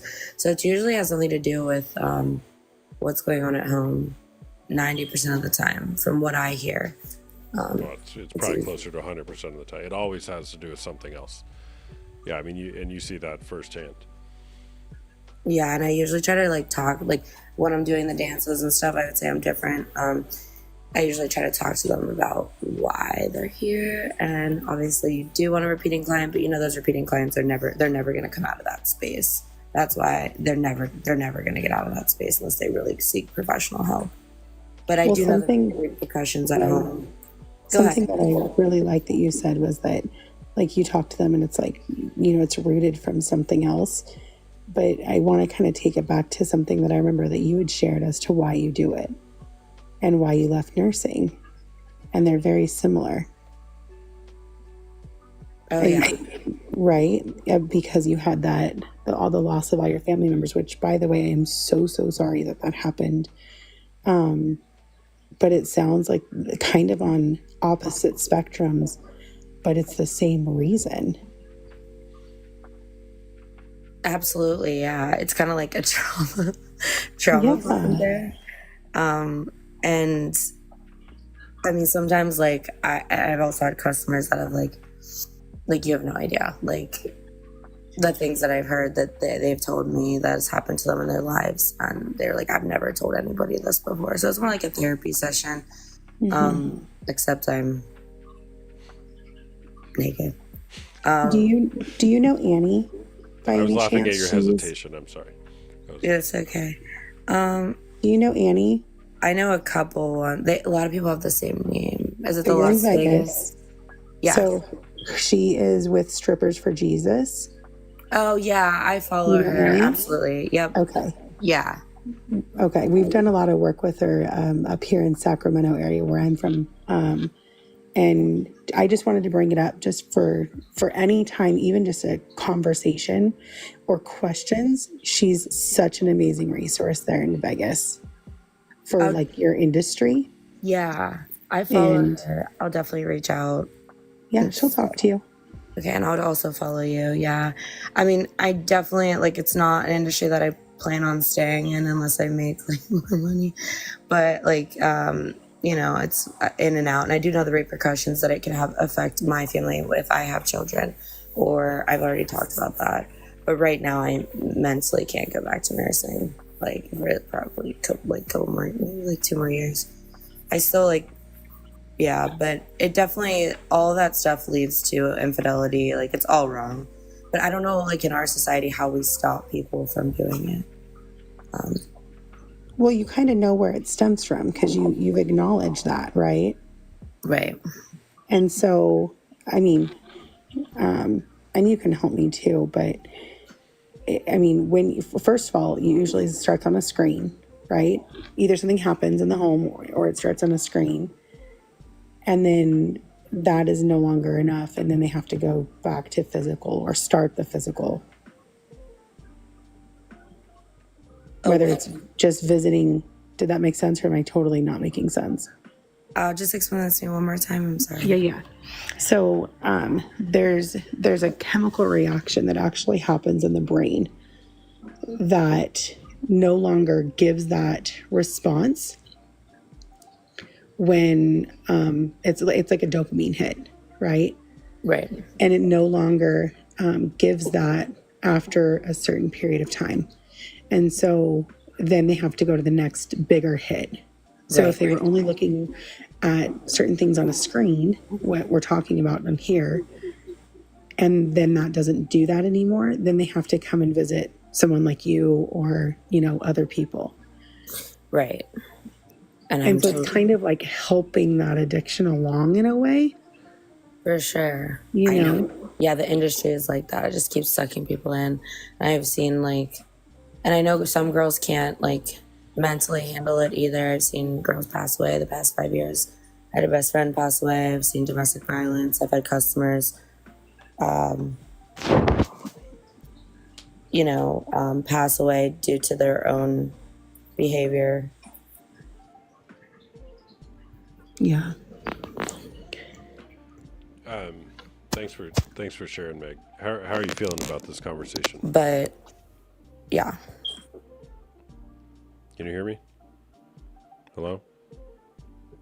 Oh, I can hear you. I'm sorry. It's frozen a little bit. You got a little quiet, yeah. Oh, sorry. I just said thanks for sharing. I just want to check in with you. How are you feeling? I mean, I like how I always feel. I feel judged, and, like, it's okay. It's okay. It's a part of it. But I think if I wasn't making the income, if it wasn't helping me survive, like, I wouldn't be doing it. Pretty much put it that way. Mm-hmm. Meg, what if somebody showed? Well, I'm going to follow you. I'm going to message you. Yeah, I do feature entertaining. I travel around the country. I mean, eventually, like, it's. I've already lived. Like, I've seen a lot, but it does lead to infidelity, and like, I don't know what I can do to like help other people to not. I don't want to say it because I've seen people. As long as you like stay in it, make your money, and get out.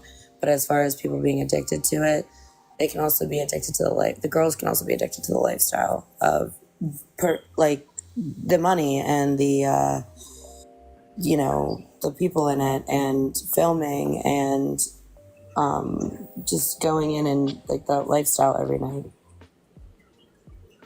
Yeah, for sure. So if you had a way to make money, you would leave or you wouldn't leave? If you had Not an right opportunity now. to make more. Okay. Not right now. I plan on going back for nurse anesthesiology, but I'm waiting till I'm like 35, which I'll probably be done in this industry by then. Meg, I have a question. I ask this to everybody, by the way, so it's not just because of this conversation.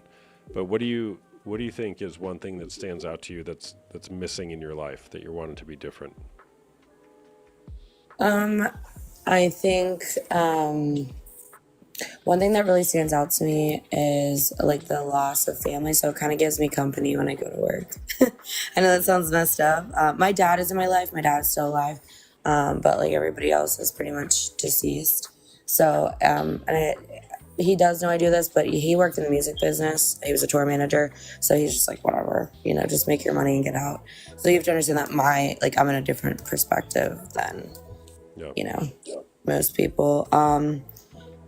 He obviously doesn't like that I do it, but I mean,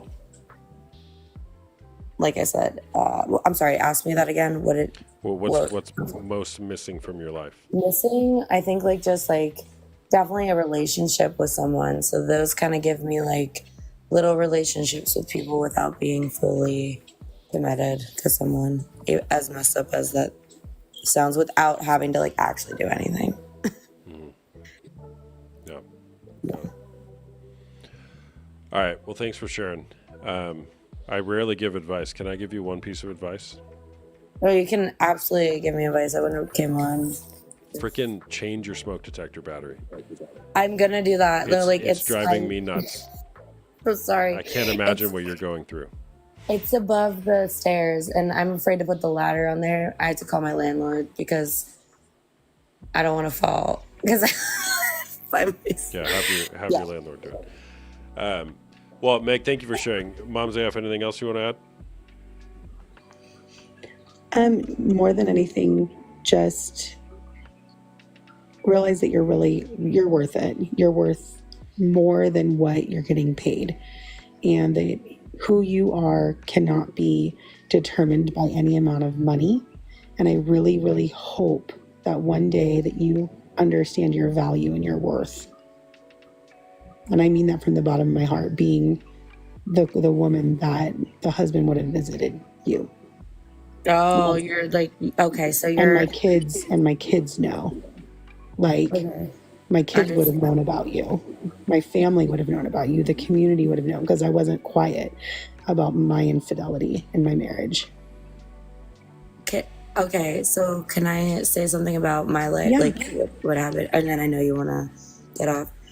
So, do you know what a house mom is? You guys know what a house mom is? I don't. There's everything. Okay, so that's like who takes care of all the girls to make sure their hair looks good. Got it. So, she used to work for my dad, and that used to be my dad's mistress. My mom is now gone. She's deceased, but she was there when I showed up at a different club when I first started working a couple of years ago. So I kind of understand.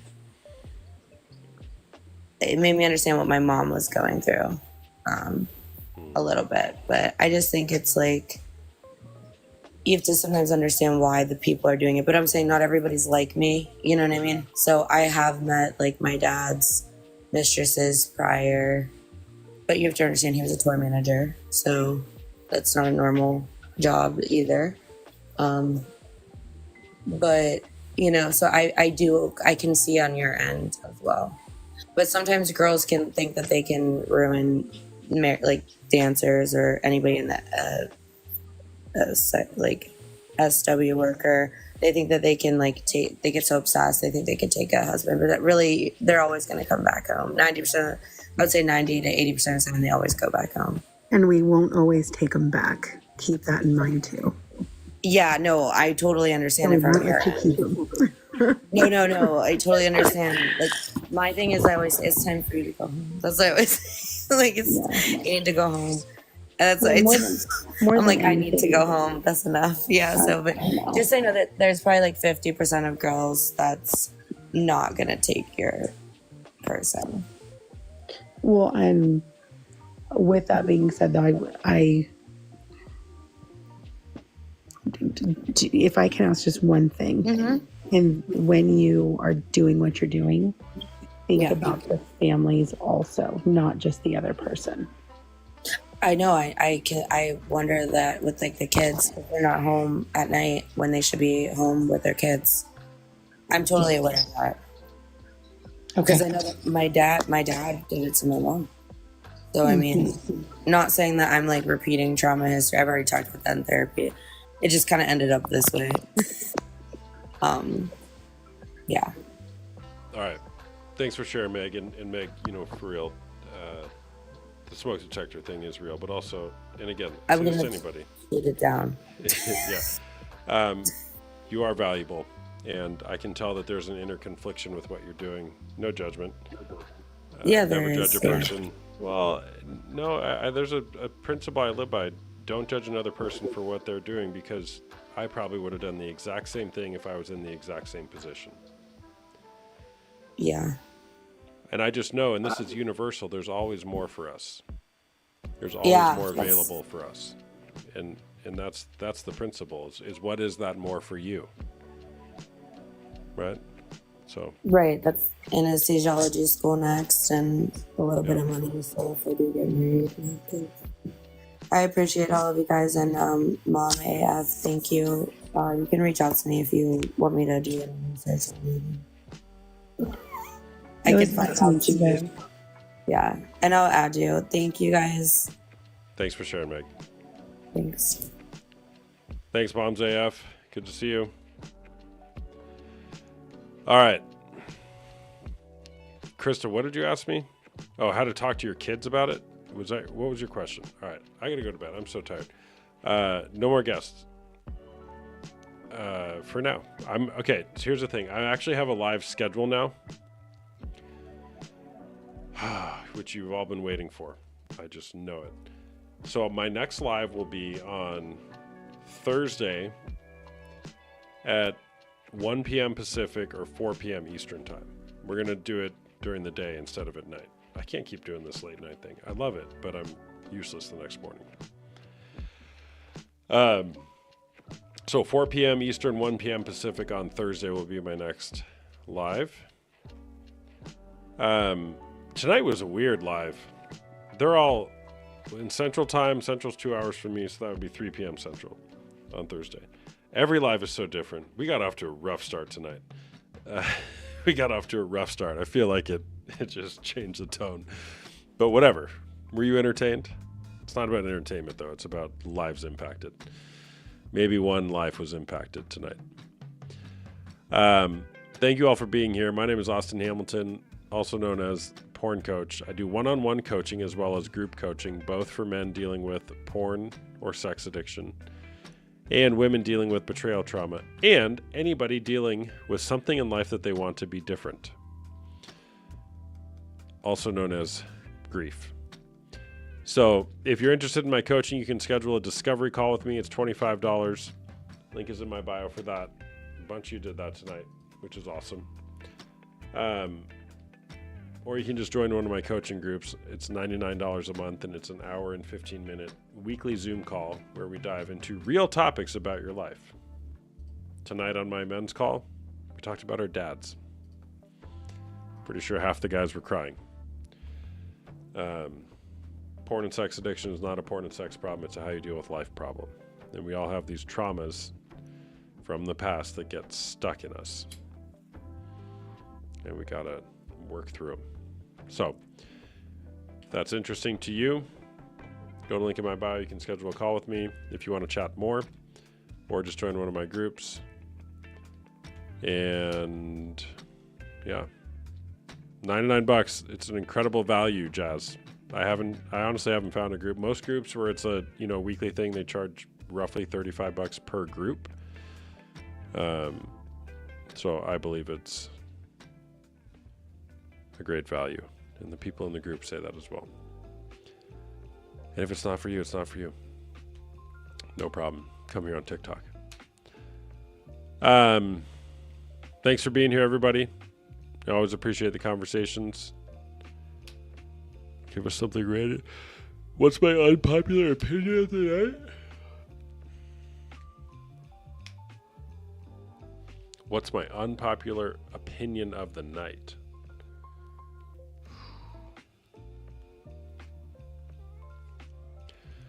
There is a difference between men and women.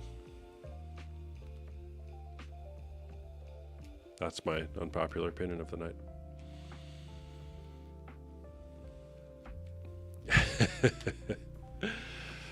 2024. Crazy times. Crazy times.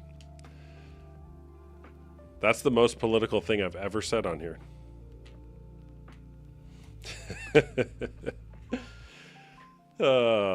Should end your lives. I should end but I'll get myself canceled. If you guys try to get me to say stuff like that, I'll get myself canceled. I guarantee it. You can't be saying stuff like that without getting canceled. I struggle. What should I do? Crispy, schedule a call with me and get some help. And if you're like, oh, this guy charges $25 for a call, my question to you is, how serious are you about this journey? How serious are you about this journey? And if you are serious, are you willing to put your time and money behind that? And I'm not saying you need to schedule a call with me. I'm not suggesting that's the answer. But what is it worth to you? What sacrifice will you make? Like, anything in life worth doing requires sacrifice. Okay, so what will it take? Go see a therapist. Therapists cost money. You think seeing a therapist is expensive? I'm not talking to you who asked that question, because you didn't even say money was an issue. If you all think therapy is expensive, try not going to therapy and seeing how that runs its course. And also, therapy may not be the solution for you. But it's, what are you willing to sacrifice? What will you sacrifice? What will you let down in order to improve your life? And I'm a coach, I'm not a therapist. But my methodology is different than therapy. Therapy is useful, coaching's useful. A lot of good therapists out there, a lot of bad ones. A lot of good coaches out there, a lot of bad ones. Stop yelling at you, Krista. So the question is, what will you sacrifice? What will you give up? You got here because you're selfish. Your selfishness has got a hold of you. So, what will it take?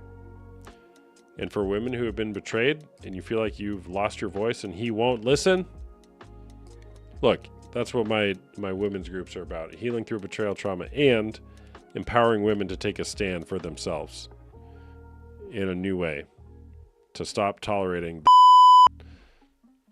Okay? So, think about that.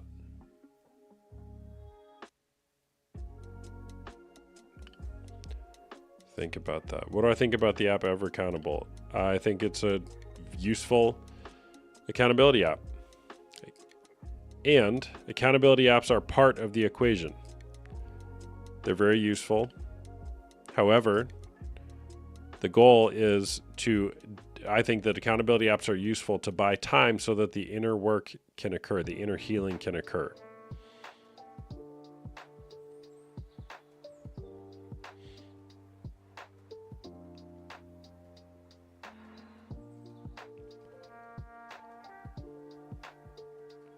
Sounds like you're coming from a 12-step form of dealing with insanity. I don't get it. I actually don't love the 12-step model.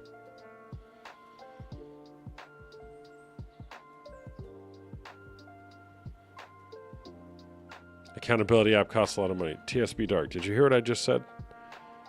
What are you willing to sacrifice? Accountability apps are like $7 a month for a good one. And there's free ones out there too.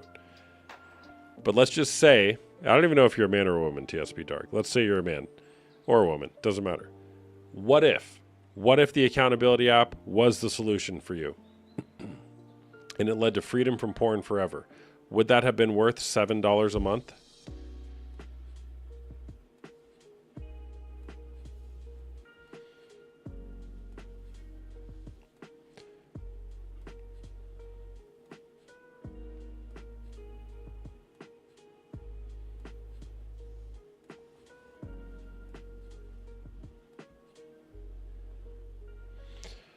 My husband pays $10 a month, and so far, 3 months of no porn. See?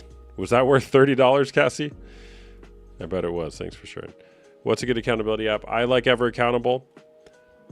If there's some linked on my bio on the resources page. Covenant Eyes is another one that's faith-based if you're interested in a faith-based app.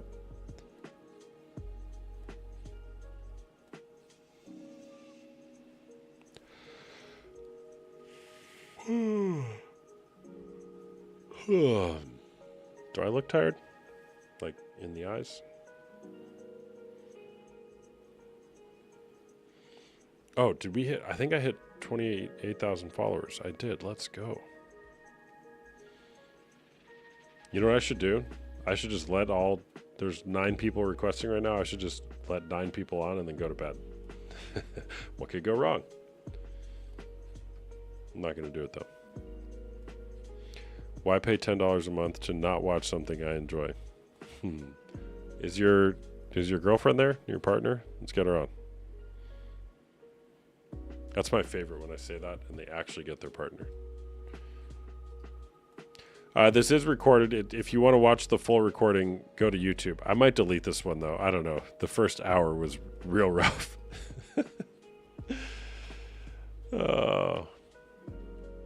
Rarely do I get rattled. I wasn't even rattled, but I brought 4 guests on at a time. Mistake. Never doing that again.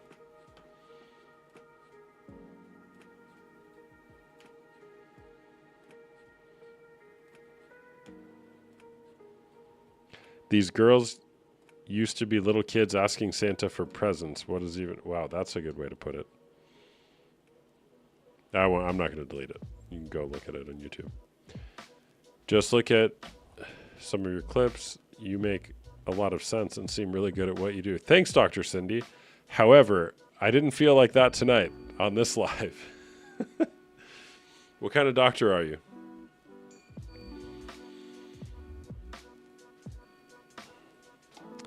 Ask them to mute. Clip it and put it on YouTube. It's all on YouTube. The whole long form is on YouTube. It wasn't bad. It was just, I don't know. Everyone is so different. Mental health doctor. Cool. Hold on. Do I... Oh, no, it's not you. I thought you were somebody else.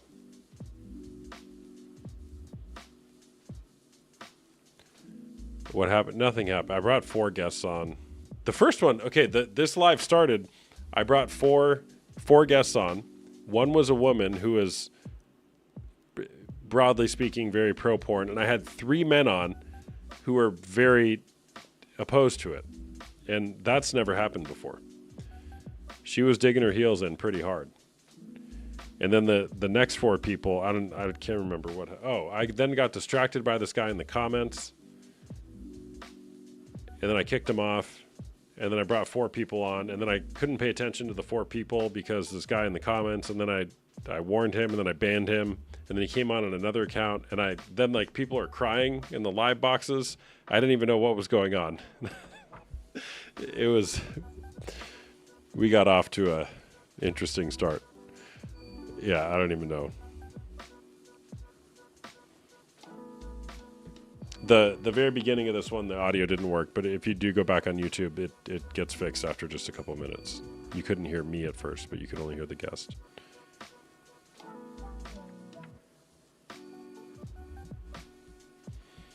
Same handle, Crystal, on YouTube. PXRN Coach. And follow me. Will you guys actually do me a favor?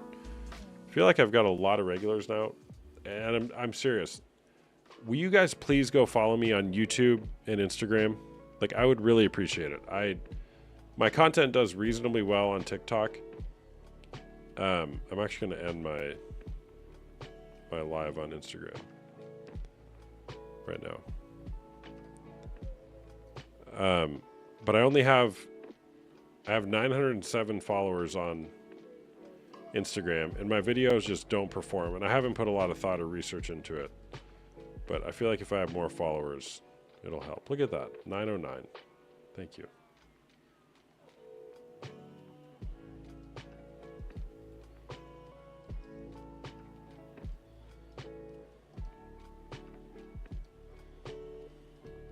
I was nervous to follow you at first because your profile pic, I didn't want to get a notification. Yeah, and if you follow me on YouTube as well, I'd appreciate that.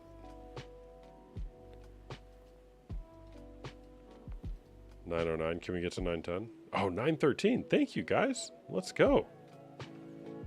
Let's go. Once I get to 1,000, throw a party.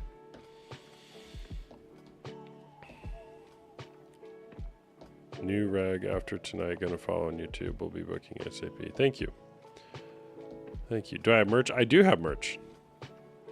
But the problem is nobody buys the merch because it looks like you're wearing a Corn Hub hoodie. I actually, if you go back and look at some of my content, you'll see whenever I'm in an airport, I wear the Pornhub hoodie.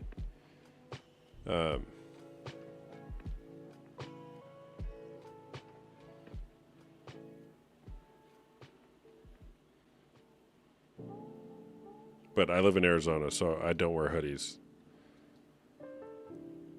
in the summer. But I'm redoing my website and stuff for my actual business name, which is called Choosing New. Choosing New. It's way less of a head turner. So maybe I'll have merch for that. Oh, Melissa, we talked before, right? Yeah, I remember you.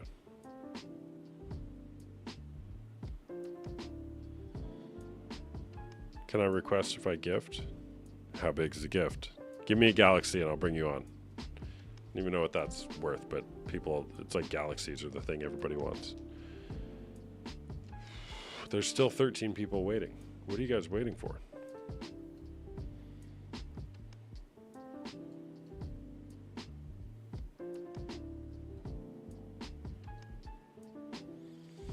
If you guys want also, you could DM me if you have like content suggestions or things you want me to talk more about. You watch my Insta video? Which one? I basically post the same content on Instagram as I do here.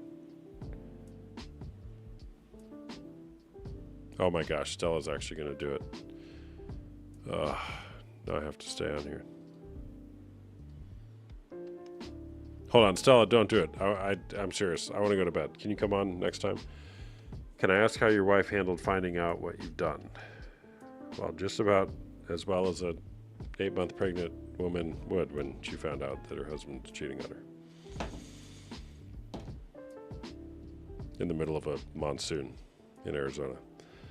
How did she handle it? It was pretty rough, not going to lie. It was pretty rough. Yeah. And then we had a baby, and no, she didn't leave. That's like probably the most shocking thing is we've never spent one night apart. I started seeing a therapist immediately, and so did she. And the last 7 years has been healing. I mean, it ruined her. It devastated her. We had a 2-year-old and an 8-month-old, and I said, hey, I got to tell you something. She's like, oh, what do you want to tell me? And I was like, oh, gosh.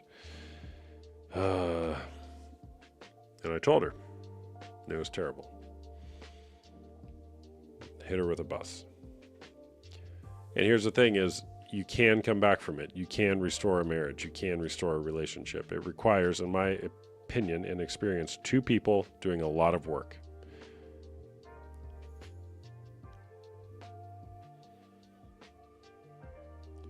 Did I get out everything at once? It took me like 3 tries. So I did a staggered disclosure, which like pretty much everybody does. But I got it out there after like 4 or 5 days. I initially disclosed on like a Friday, and then a little bit more came out the next day, and then I think I saw my therapist again like on Monday, and then I got it all out there Monday night, something like that. I actually didn't initially see a therapist. I saw a coach. Coaches in my journey have been most helpful for me. I have seen therapists, nothing wrong with going the therapy route, but that's probably why I'm a coach, because I found the most help with very good coaches.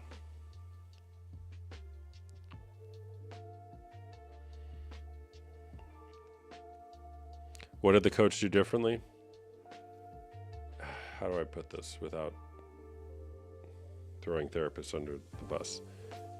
He treated me like a real person. My personal experience with therapists is, you know, they're like, they view you. I don't even want to say that. I don't want to say anything bad about therapists. Maybe I do want to say something bad about therapists. My experience with coaching is that it's like, I care a lot about you and making progress, as opposed to, all right, how can I figure out how to diagnose you so that I can get paid the proper amount from insurance?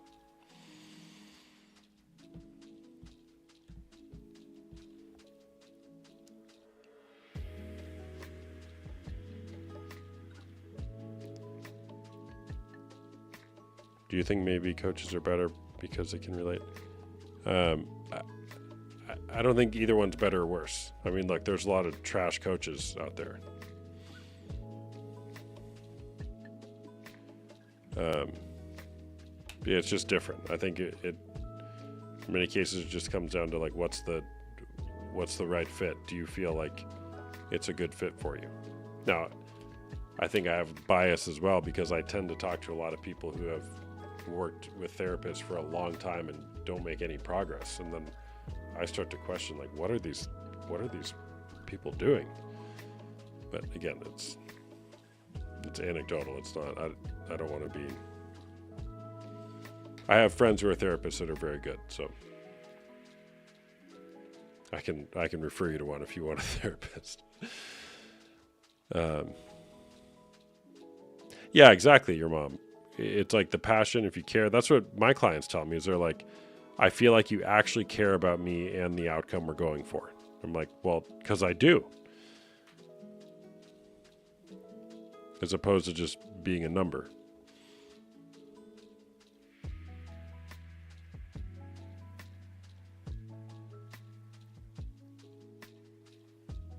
You know, my lives used to be like this. I'd never brought guests on for a while. And if I did, it was rarely. I'd bring like one person on. But it was just me talking to the chat. Jessica, found out over a year ago and still haven't talked to anyone, therapist or coach. What are you more comfortable with? Schedule an appointment with me if you want to. I'd be happy to chat. If you want to go find a therapist, if you know of one you can easily get an appointment with, great. Do that. I actually have a woman who I work with who's a coach also, who's very good. We just set up a booking page for her as well. So for women who are wanting to, who are wanting help from a woman, I'm going to be able to book appointments with her as well soon. Cupcake. Oh, you're going to share my videos. Thank you. You better have millions of followers on Instagram. Let's see. Cupcake followed me. 6,800. Well, more than I do.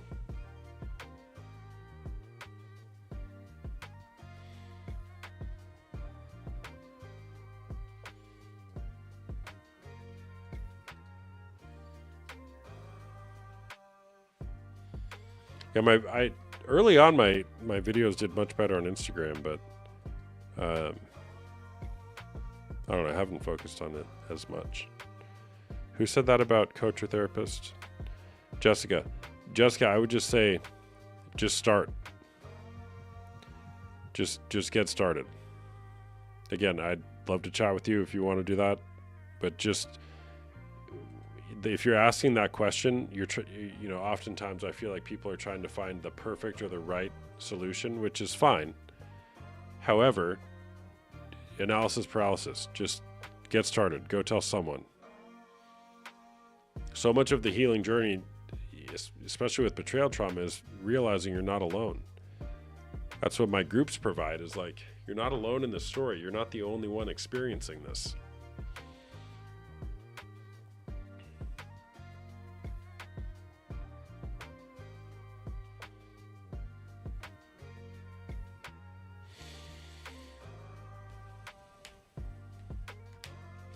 All right.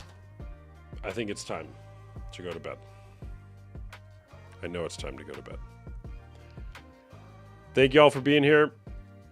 Link in bio if you want to schedule an appointment or join one of my groups. I do one-on-one coaching as well as group coaching, both for men dealing with porn or sex addiction and women dealing with betrayal trauma. If you're interested in that, schedule an appointment. If you're not interested in that, I don't care. Come back and argue sometime. But you have to have a logical argument, not a circular argument. And we'll do it again on Tuesday at 4 p.m. Eastern, 1 p.m. Pacific. Thank you, Stella, for not sending me the gift this time, because I really want to go to bed. All right. We'll see you guys next time. Bye-bye.